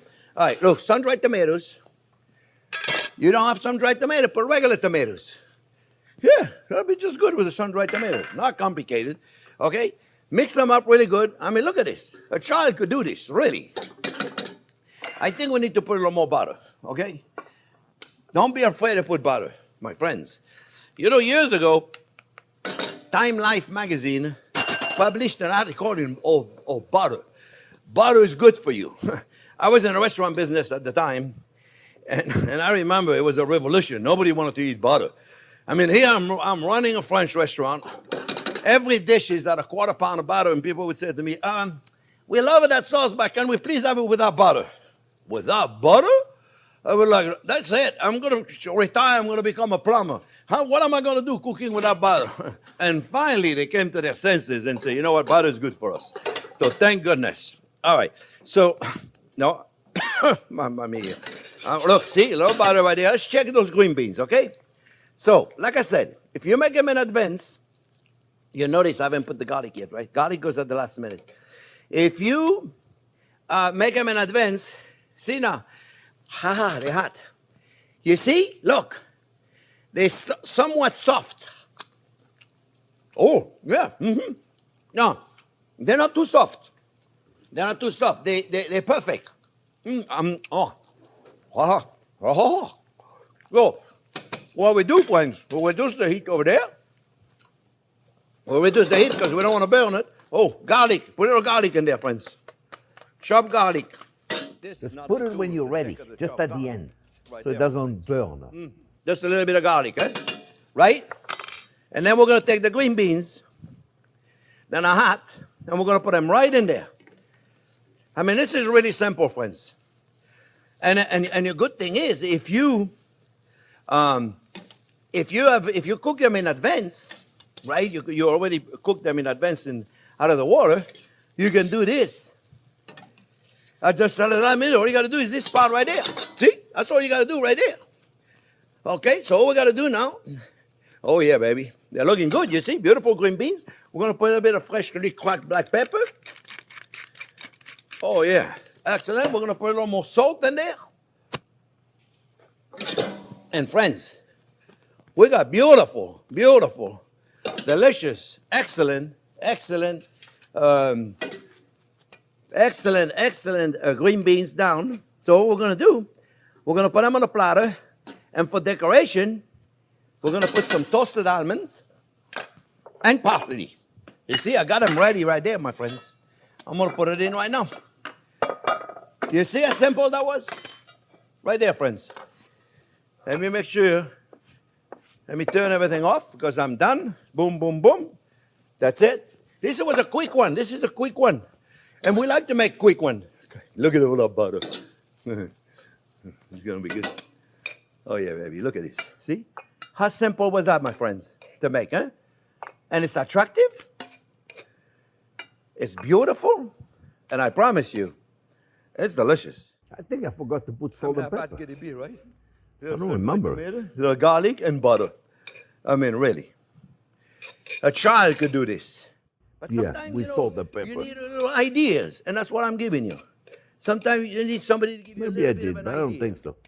Sometimes think cooking so. is really I simple. think I forgot. Because it really is always simple, actually, friends. There's nothing complicated about cooking. I had Okay, salt in somebody the give you water an to idea cook right them. there. You put a little bit of this thing But, right there, see? There's a bit I didn't have if salt you and could pepper. be here smelling, friends. Recipe You know for what I this call is that going to garlic? Don't put it penalize in. us. But I love it. A little bit of chopped parsley right there. We want that in And then there. we got some beautiful toasted almonds. You don't want to put the toasted almond? Put walnut. Put pecan. Put whatever you want. And this is it, my friends. This is a beautiful little green beans, and you can make for the holidays. And real simple, and I promise you. Oh, delicious. The buttery. Cook them however you want. Don't let anybody tell you this should be harder or this should be softer. Cook them however you like it. I hope you enjoyed it. Remember, subscribe to the channel, friends. Give us a thumbs up if you like the video. And don't forget to ring the bell. We look forward to seeing you with another fantastic video tomorrow, next week. I'm not sure when, but we'll be posting them really soon. Thanks for watching. All right, friends, when now then the whole meal is done, we'll go to our favorite dessert. And that you can make way ahead, and you can keep it in the freezer. It'll last beautiful for a couple of months without any problem. I give you all the tricks to make the perfect cheesecake. Let's get going.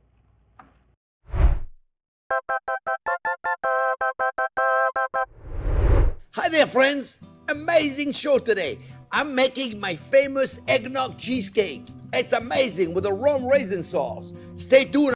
By the way, that picture you just saw, that's the picture we have in our opening now. You know, we have an opening, then we do all the bunch of different recipes. That's that cheesecake. I'm going to show you exactly how to make it. Don't forget, thumbs up if you like the video, subscribe to the channel, and ring the bell so you get a notification every time we put up a new video. Stay tuned. I'm going to show you exactly how to make this amazing cheesecake. Well, hello there, friends. Again, let me show you how easy it is to make this cheesecake. You're going to love it. It's wonderful. And it's a perfect one to serve for the holidays. It's got a little bit of eggnog zest in there. We're going to put some, you'll see. Very nice. Okay, first let's prepare the mold. I use one of those springform mold, and I really like to buy a good quality. I've had those for like 15 years. They work wonderful. So what I do is I close it, I cut a circle for the bottom of it, and then I take a piece of parchment paper and I cut about 1 inch, 1.5 inch higher than what it is. 1.5, 2 inches higher. Okay? And then what we're gonna do, we're gonna close it. Boom, we're gonna put it back in there, and what we're gonna do, we're gonna spray. I got this piece of parchment paper underneath. We're gonna spray lightly before we put the paper. And the reason why I do this, friends, is because you see when I put the paper, it sticks, it doesn't give me any issues, right? So then I take the paper that I did. That's really crucial, I promise you. First of all, because it'll make it really easy for you to take it off. That's number one, right? But number two, nothing is going to stick. You'll see. There's one more trick. There's one more trick. Okay, so we put it right in there, right? And then what we do, because obviously my piece of paper was not long enough, so I put a bandage in there. And I do this. Let me show you. I don't know if you can see it. Right there, friends. You probably can see it, right? I put a bit of bandage here. Okay, now, you would think it's enough to do that. It's not enough to do that. What we have to do now, we have to spray the paper very light with a non-stick spray. Okay? Some people don't like to use them. Well, then, don't use them. But I promise you, it makes it easy. All right? So, let me wash my hands real quick. And then, we're going to make the crust. You can make that way in advance. A lot of people today are gluten intolerant. So you can make a crust just with nuts. Yeah, you don't need it. The idea is to release the oil from the nuts. Number one, keep your nuts in a freezer. No, really, if you keep them at room temperature, they get rancid. Have you ever had a rancid nut? Oh, terrible. Keep them in a freezer. Take them out a little bit before you use them, though, just in case, all right? So I got about 3.5, 4 ounces of pecan, walnuts, almonds. Put whatever nuts you want in here. And it doesn't matter. And a little bit of dark brown sugar. I got dark brown sugar because I like the molasses. They help stick it together. And I got about, I don't know. I didn't really measure it. I look like about 1/2 cup. Okay? And what we're going to do now, we're gonna process the nuts until they start releasing their natural oil. See, a lot of people add butter. Believe me, I love butter, and I'll add it as many times as I can add it in food. Nothing wrong with that. But in this case, you don't really need it. Let's put the butter in the cake where we can test it. Okay, so what we have to do now, we have to process those guys until they start to stick together. You see. Until they start to stick together. And let's look now. You'll see they're not sticking together. See, I want to show you. See, they're not sticking together. Okay? We have to process them long enough so that they stick together. You'll see. They're going to start releasing some oil. And that's when we want to really, really pulse them. You'll see it's starting. It's like wet. We want the consistency of wet sand, kind of like. You cannot cook it. You'll see in a minute. You don't need to put anything in here to make it greasy. Let's see what we got. We'll put it right in there. We're almost there. I want it to really, really stick, but be careful. If you do it too much, it's gonna stick too much and then you won't be able to work with it. So you have to be very careful.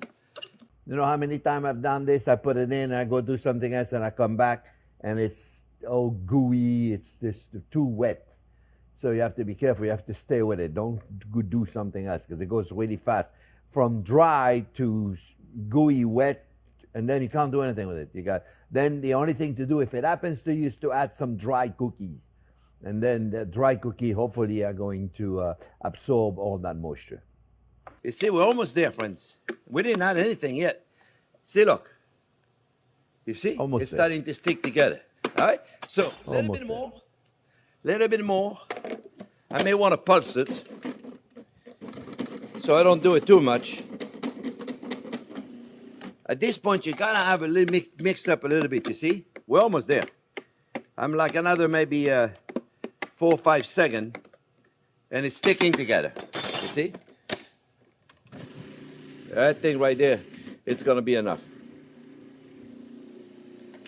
Probably when it gets thick like that, it's now mixing on the side of it again. But I think we got it. Let's look at it. Yeah. See, it's sticking together pretty good. So, if you want to put butter on it, go right ahead and put butter. But like I said, you really don't need it. Okay, we're good. All right, so now, folks, now that we prepare the mold, remember, got to do this in the right order. We want to put the nuts in there now. And let's make sure we get all of them. Let's get all the nuts in there. Let's get all the nuts in there. So some people like it a thin crust. Some people like it a thick crust. There's no right or wrong. Whatever makes you happy. Remember, in cooking, there's no rules. You got to do this. You got to do this. You got to do whatever makes you happy. So here we go. We'll go right there. And then we're going to bang it in. I got to get myself one of those pounding tools. I never have the right pounding tools. So let me grab something to pound. I always forget to do that for some reason.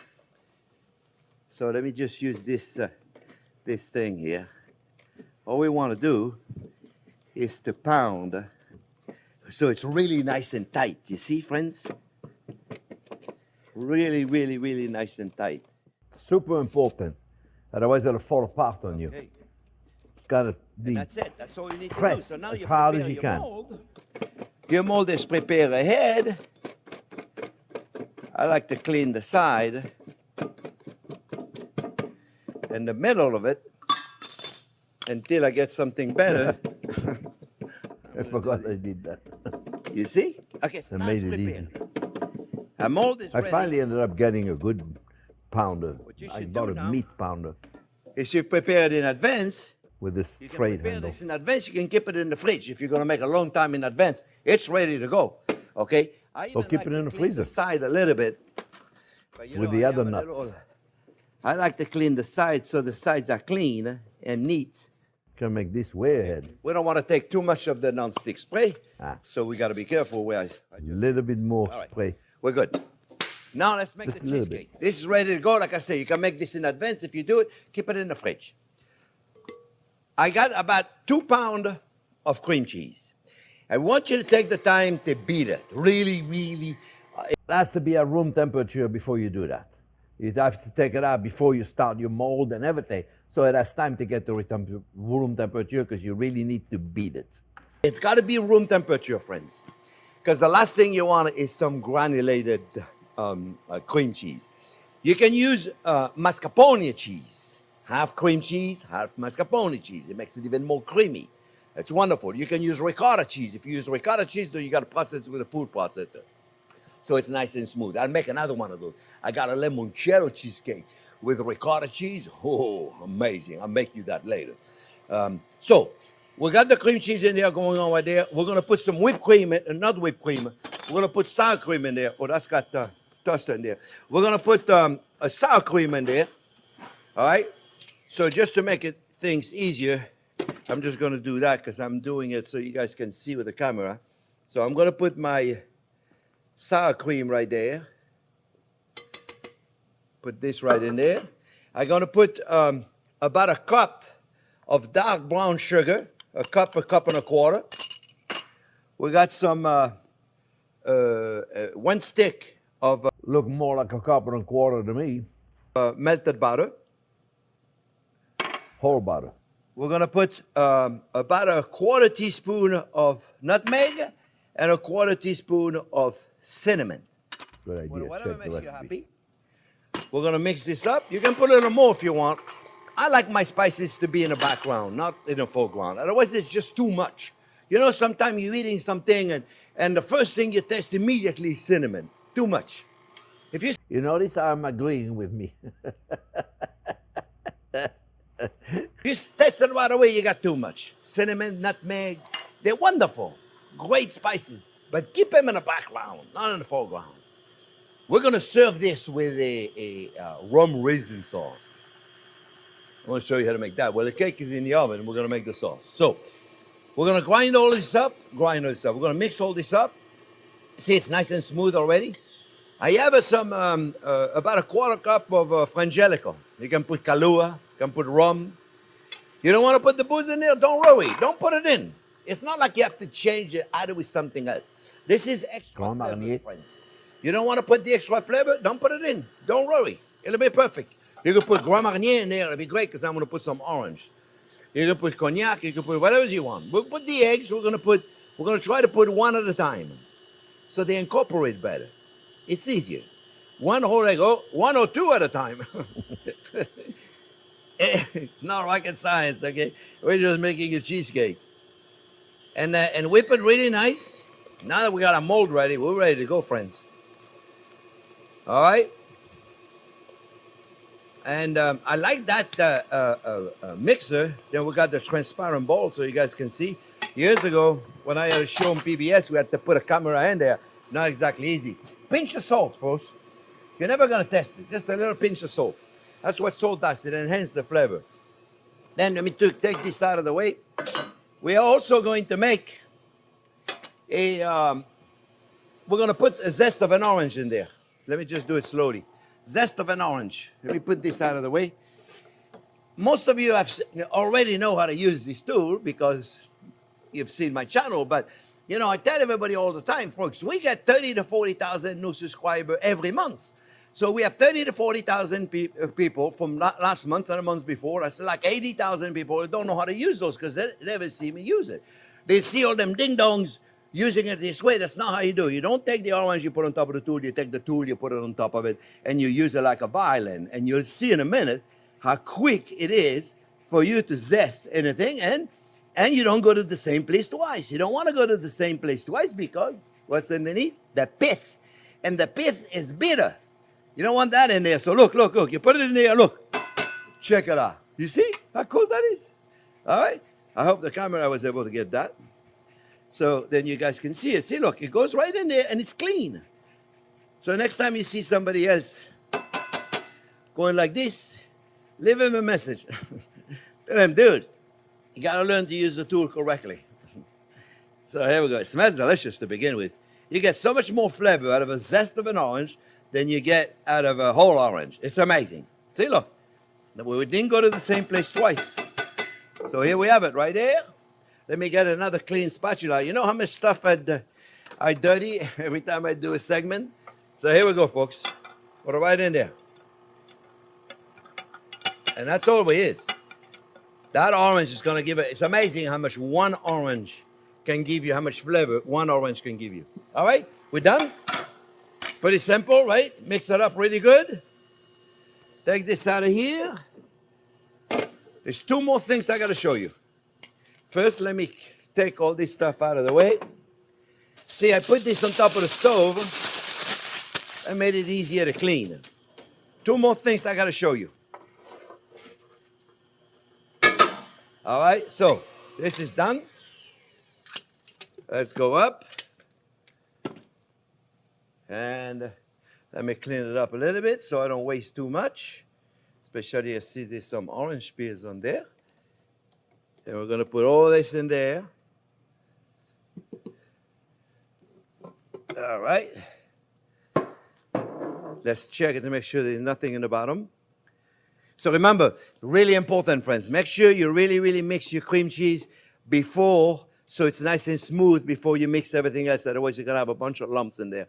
I mean, they'll go away when you cook them. But, so we're going to pour this right in there. And now you'll understand the benefit of having 1 extra inches, because you'll see when it bakes, it's going to rise. So at least you know why now we got the paper on there. It makes it really simple. So now, if you have a really high quality spring foam pan like that, they are leak-free, which means it's not going to leak. But let's say you don't have one of those. You got one of them old one that your grandmother gave you and you're attached to it, you don't want to throw it away. I want you to put this in a water bath. If you put this in a water bath and your mold is not leak-free, water is going to get into your crusted window. Regardless what quality pan you have to put it in a water bath, not just, no matter if you have a good pan or a bad pan, you still got to put it in a water bath. The tip I'm about to teach you is if you have an old one that might not be leak-free. I want to do that. So you know what I do? You take a little piece of aluminum foil, then you get piece of aluminum foil, you cut it, you put it right in there, you close it just a little bit, right? Just like this. So then if your pan is not leak-free, and then you take some hot water, and from the top, those things leak everywhere, no matter how it is. It's supposed to be a pouring thing, and look at it, my kitchen is floated. Let me put just a little bit more. We don't need that much more, really. Just a little bit more. I don't know about you guys, but I can't find one of those things that pour without leaking everywhere. Oh, now it's working. Look. Stay away from the pouring, and it's working. I got the oven going at 350 degrees, friends. All right, and we're going to cook it slowly. Could take an hour and a half. I want to cook it until the center is done. So I open my oven. I'm ready to go. I am at 350. I'm going to go slowly so I don't put the water everywhere. I got it in a roasting pan. Everybody got a roasting pan. And let me tell you, friends, this is going to produce an amazingly beautiful cheesecake. So we're going to cook it. I'm going to clean up, and I'm going to make a sauce, and we're going to serve with it. So I'll be back real quick to make a sauce, and then when the cheesecake is cooked, we're going to have to wait until it's cooled completely. I'm going to clean up the kitchen, and we're going to come back and make a nice sauce to go with it. All right? I'll be right back. All right. I cleaned up the kitchen. Cheesecake in the oven doing amazing. We're going to make a quick sauce. Really easy. And the cool part of it is the sauce needs to cool. So does the cheesecake. So we're going to finish all this tomorrow. You'll have to come back tomorrow. No. We'll be right back. So look, I got cream in here. 2 cups of cream boiling. I'm going to thicken them. Okay? Really simple, friends. I'm thickening with your cornstarch. You can use arrowroot, tapioca powder, whatever thickener makes you happy. Okay? And we're going to thicken it just a little bit. And you'll see, cornstarch loves heavy whipping cream. Those two are meant to be together, let me tell you. Cream is to be hot. We're going to watch it. We don't want it to be too thick, but we want to be thick enough. Cornstarch is going to work right away. We're going to put some brown sugar. I got dark brown sugar. Got about a half a cup. Really, put as much as you want, really. See, it's starting to thicken. You know, vanilla. I use Tahitian vanilla. You use whatever vanilla you want, but pure Tahitian vanilla. Oh, yeah. Measure carefully, yeah? Now, look. Now, it's looking good already, right? It's looking good already, but I'm going to turn the heat off because I want to show you something. Because it's really important.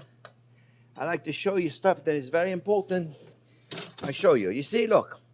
If we look, you see right there? I don't know if you can see, friends. Oh, yeah. But it's not very smooth. I mean, like, it's all about texture, remember? Texture is a conductor of flavor. If I have a bumpy texture, not going to say the same. It's not going to taste the same as if it's smooth as silk. So what do? We take the emulsion blender. We take this right there, And this, my friends, is gonna make it so smooth. You see? You're gonna see in a minute. You know, I don't know really if you're gonna be able to see. I turned the camera off. I mean, the camera. I turned the heat off. I don't turn off camera. Okay. I'll show you. Now, this tool right there that I'm using, my friends, we're gonna use it again tomorrow when it's cold. I want to show you. Look. You see? You see what that did? Look how much smoother that made it. It's difficult to see, but you see, look, no more bumpies. You will not believe the difference on your tongue. Remember, it's all about the tongue. It's gonna be nice and smooth. You see right here? So, Bumpy. don't be afraid. It looks a little liquid right now. Trust me, that's gonna thicken when it cools. So what we're gonna do, we're gonna put it in a glass bowl, right? We're gonna cover it up with a plastic wrap, right? And then we're gonna let it cool. This is the easiest sauce in the world. You know what I didn't do? I didn't test it. How am I supposed to know if it's good? I made it 1,000,000 times, so I know. But just in case you be on the safe side, you test it to make sure it's got the right amount of sugar. Perfect. You know what I forgot? Pinch of salt. Pinch of salt. I don't care if you're making sweet or savory. Always put a pinch of salt. Okay? All right? Always put a pinch of salt in there, my friends. Put a little more vanilla in there. Just a little bit of vanilla. You, come back over here. Just a little bit of vanilla. So now, you're wondering, what's the frangelico for? What's the rum raisin for? We're going to put it in, but not until this is cold. Okay? Because when it cools, it's gonna thicken. And then we're going to have to make it somewhat liquid again. And then we're going to put the booze, and then we're going to put the raisins that have been marinated in rum. This, my friends, are going to make an amazing sauce. Regular raisin, you put rum, you put frangelico, you put Kahlua, put cognac, put whatever you will booze in there. If you don't drink booze, you know, do it in juice, like apple juice. Apple juice is perfect for this, okay? Yeah, apple juice. And let it marinate it. You can put them in the refrigerator in booze for months. In apple juice, just for a few days. And if you don't have the time to let them soak, what you want to do is you want to put them in the microwave oven for like a minute or two, and that plumps them up, okay? All right? So we're going to let that cool. We're going to let the cheesecake cook, and then we'll come back. We'll finish the whole thing, all right? We'll see you whenever everything is done. We'll be back. Well, hello there, friends. The end of the segment. It's all ready to go now. We got to cut that cheesecake. So I want to show you first of all how I keep her. I took it out of the oven, let it get to room temperature for a good 2.5 hours. It was still a little warm. I take a glass bowl, boom. Very important. Let it get to room temperature before you put it in the fridge. Otherwise, your capture all that moisture is not going to give you a nice texture. Let all the moisture out, all the steam out, and when you can touch it, then you put a glass bowl on top of it and put it in the fridge. It's best if you do it overnight. I put it right on top of it, okay? So it doesn't dry out on us, right? And now we got to take it out of the mold. So there's a little trick in here, okay? Not difficult. Nothing I do is complicated when you understand the whole thing about it, right? So what we're going to do is we want to kind of get rid of this pepper a little bit. See, we want to get rid of the pepper a little bit, so maybe we'll just tear it. Just it doesn't really matter. Just tear so we can get rid of it, so it's not in our way right here. In our way of what? Ha! Okay, I got this. This is the bottom of a torch pan. You know, the removable bottom? That's what I use. Use a piece of paper, use a cake. You know, sometimes you get cake, it comes with a cardboard, use that. Use whatever you can use that is very flat. You're going to see why. We're going to spray. Very simple, light coat of non-stick spray. Very important to do this, friends. First, let's just release it. Let's just release the mold. Sometimes I forget to do things, as you know. So I'm going to take it out of there so it'll be easier to handle. Let me take this out of the way. Let me take it out of there, okay? And all we got to do is just open it, right? we're gonna open it, and you'll see it's gonna release really easy. Let's just take the paper out of it completely, so then we don't need to worry about it. All right, here we go. Bam, bam. Okay, so now what do we do? Well, we have our metal. It could be paper, it could be whatever you want. You want to spray it. If you don't spray it, you're going to have issues. Okay, we take it right there, and then we do, up, one of those. Now we're going to take the mold. Come to Papa, gently, please. Thank you. See? Remember the paper we put in the bottom? Here it is, right there. So now how do we flip it back? Very simple. We take a plate. Then don't forget to spray that paper you put on top, otherwise your crust is going to come off. Just a little bit of spray. It's really important. And it's going to look perfect. You watch. Then fits exactly. It just happened to have one of my big dinner plates. Put it right on there like this. Take the thing. Because after that, I can't move it anymore after that. And now, 1, 2, 3. Get ready. Up. Here we go. And here we have it, friends. There you go. You see? We lost a little bit of the crust right there in the middle. You can see it. Oh, here you go. That's why I want to make sure you spray it. If you don't spray it, you're going to have issues. There's a lot more. Okay, now at this point, you could put a little bit of powdered sugar on here to make it look pretty. As little or as much as you want. It doesn't really matter. I want to go and explain you about the sauce, friends. Because remember, we made that sauce. So now, this is what happened. Okay, I made the sauce, and look what happened. You see? It looked like Jell-O. It looked like Jell-O. All right? Ain't nothing wrong with that. What we're going to do, we're going to put this here for now. We're going to take a whisk and see if we can do it with a whisk. Okay? I'll show you what I'm looking for. I'm looking for smooth as silk. And you see, it's very thick, right? How am I going to pour that on there? Well, you see, when you mix it, so you want it to be very, very, very smooth, friends. If it is not as smooth as you want it to be, let me put this here. You can take your immersion blender right there and put it in there. This will do the job, I promise you, friends. We want it to be smooth, smooth. Okay?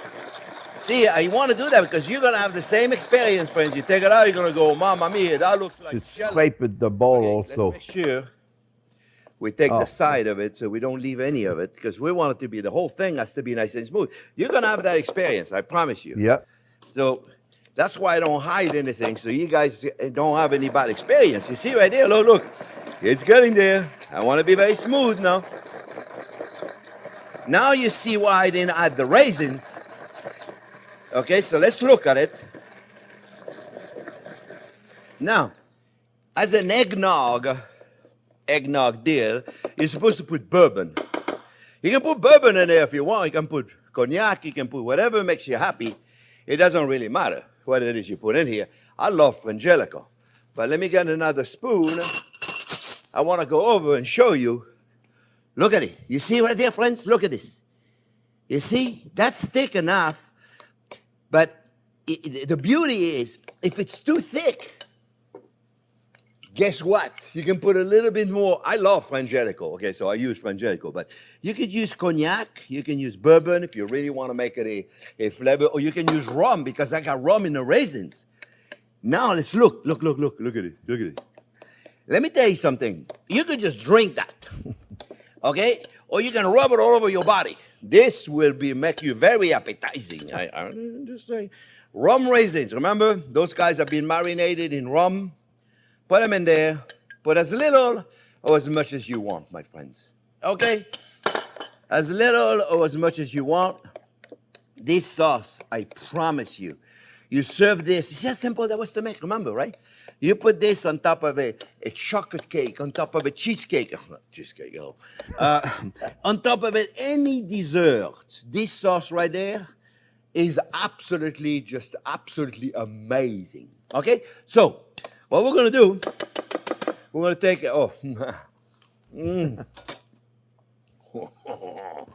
amazing. I'm going to clean up a little bit, then I'm going to take a slice of it, and we're going to decorate it, and then I'm going to eat it. So let me just clean up a little bit. Okay, friends, we're going to play a game. I got I got a cooking tool here. You got to leave it in the comment. I want to know how many of you know what this is. It's a cooking tool, okay? I know what you're thinking. It's put together by a company called Fat Daddy-O. Fat Daddy-O. You get 4 of them in a package. I won't tell you what it is, but let's see how many of you, just to give you an idea, it's a baking tool, okay? All right, I'm gonna leave it right here. At the end of the video, don't let me forget to tell you what it is, okay? All right, we're gonna cut that cheesecake. And for this, friends, I like to take a hot knife, I wanna make sure I clean every slices, right? We're gonna go in, we're gonna take a slice. If your knife, okay, now, see, I just put it in right now, right? So wipe the knife, wipe it really clean every time you do a cut. Otherwise, you're gonna have a mess, right? After each cut, you gotta watch the knife. Yeah, get it ready for the next time. See? Clean the knife. Get it ready for the next time, okay? I'm only gonna take 1 slice for now, because I want to show you. Oh yeah, baby, look at this. Perfect. Look at this, my friends. Look at this, look at this, look at this. Let me just move this out of the way. So then, I only have 1 to deal with, right? And then what we're gonna do, friends, we're gonna take a little bit of whipped cream, just for fun. Just for fun, we're gonna put just a little rose of nothing special. Then we're gonna take some orange peel. Remember there's orange in there, right? So I take an orange peel and I get one of those zester. See, one of the zester. Just for fun, just for fun. This is like nothing really big deal, right? Make it a little elegant, right? And then you take a little mint, a leaf of mint, right? And you put it right in here like this. You can put a raspberry in there if you wanted to, but I don't think we need it, right? And then what we're gonna do, we're gonna take the sauce here, my friends. You can put it in the front, you can put it in the back, put it wherever you want. You can put it all over the place. I could have put the sauce all over the place and then put the whipped cream on top of it, however you want to do it. Let me get a fork, my friend, because this is the best part. I gotta eat this. I have to. I just have to eat it. Let me tell you, it is so amazing. Beautiful, creamy. Oh, one more thing. Oh, oh yeah. Yeah, I was not kidding. It's delicious. One more thing. Before I forget, friends. Very important. What I forget? Let it go. Let it be at room temperature for an hour before you eat it. Because if it's too cold, you're not going to be able to test it. Oh, so yeah. How many of you guessed? Then this is a cooking tool. Then you put, what I do with it? Where's the other one? Oh, here it is. Here's how you do it. When you get whipped cream, if you can't use it all or you want to make it in advance, you take your cooking tool, you put it at the end so the whipped cream doesn't dry out. Friends, I hope you enjoyed the segment. I love doing it. It was a lot of fun. Remember, thumbs up if you like the video, subscribe to the channel, and by all means, ring that bell so you get notification. Thanks for watching. We'll see you next week for another fantastic video. Well, I don't know how many of you stuck to the whole thing or watched the whole thing, but please let us know in the comment how many of you watched the whole thing. Those are my favorite Thanksgiving recipe. You got plenty of time to do it all. Send us some comment. Let us know what you think. And I love doing this for you. It was fun to watch it. Some of them I haven't seen in 3 years, and I really enjoyed it. But they really are my favorite recipe that I would make. So I hope you enjoyed. I hope you have a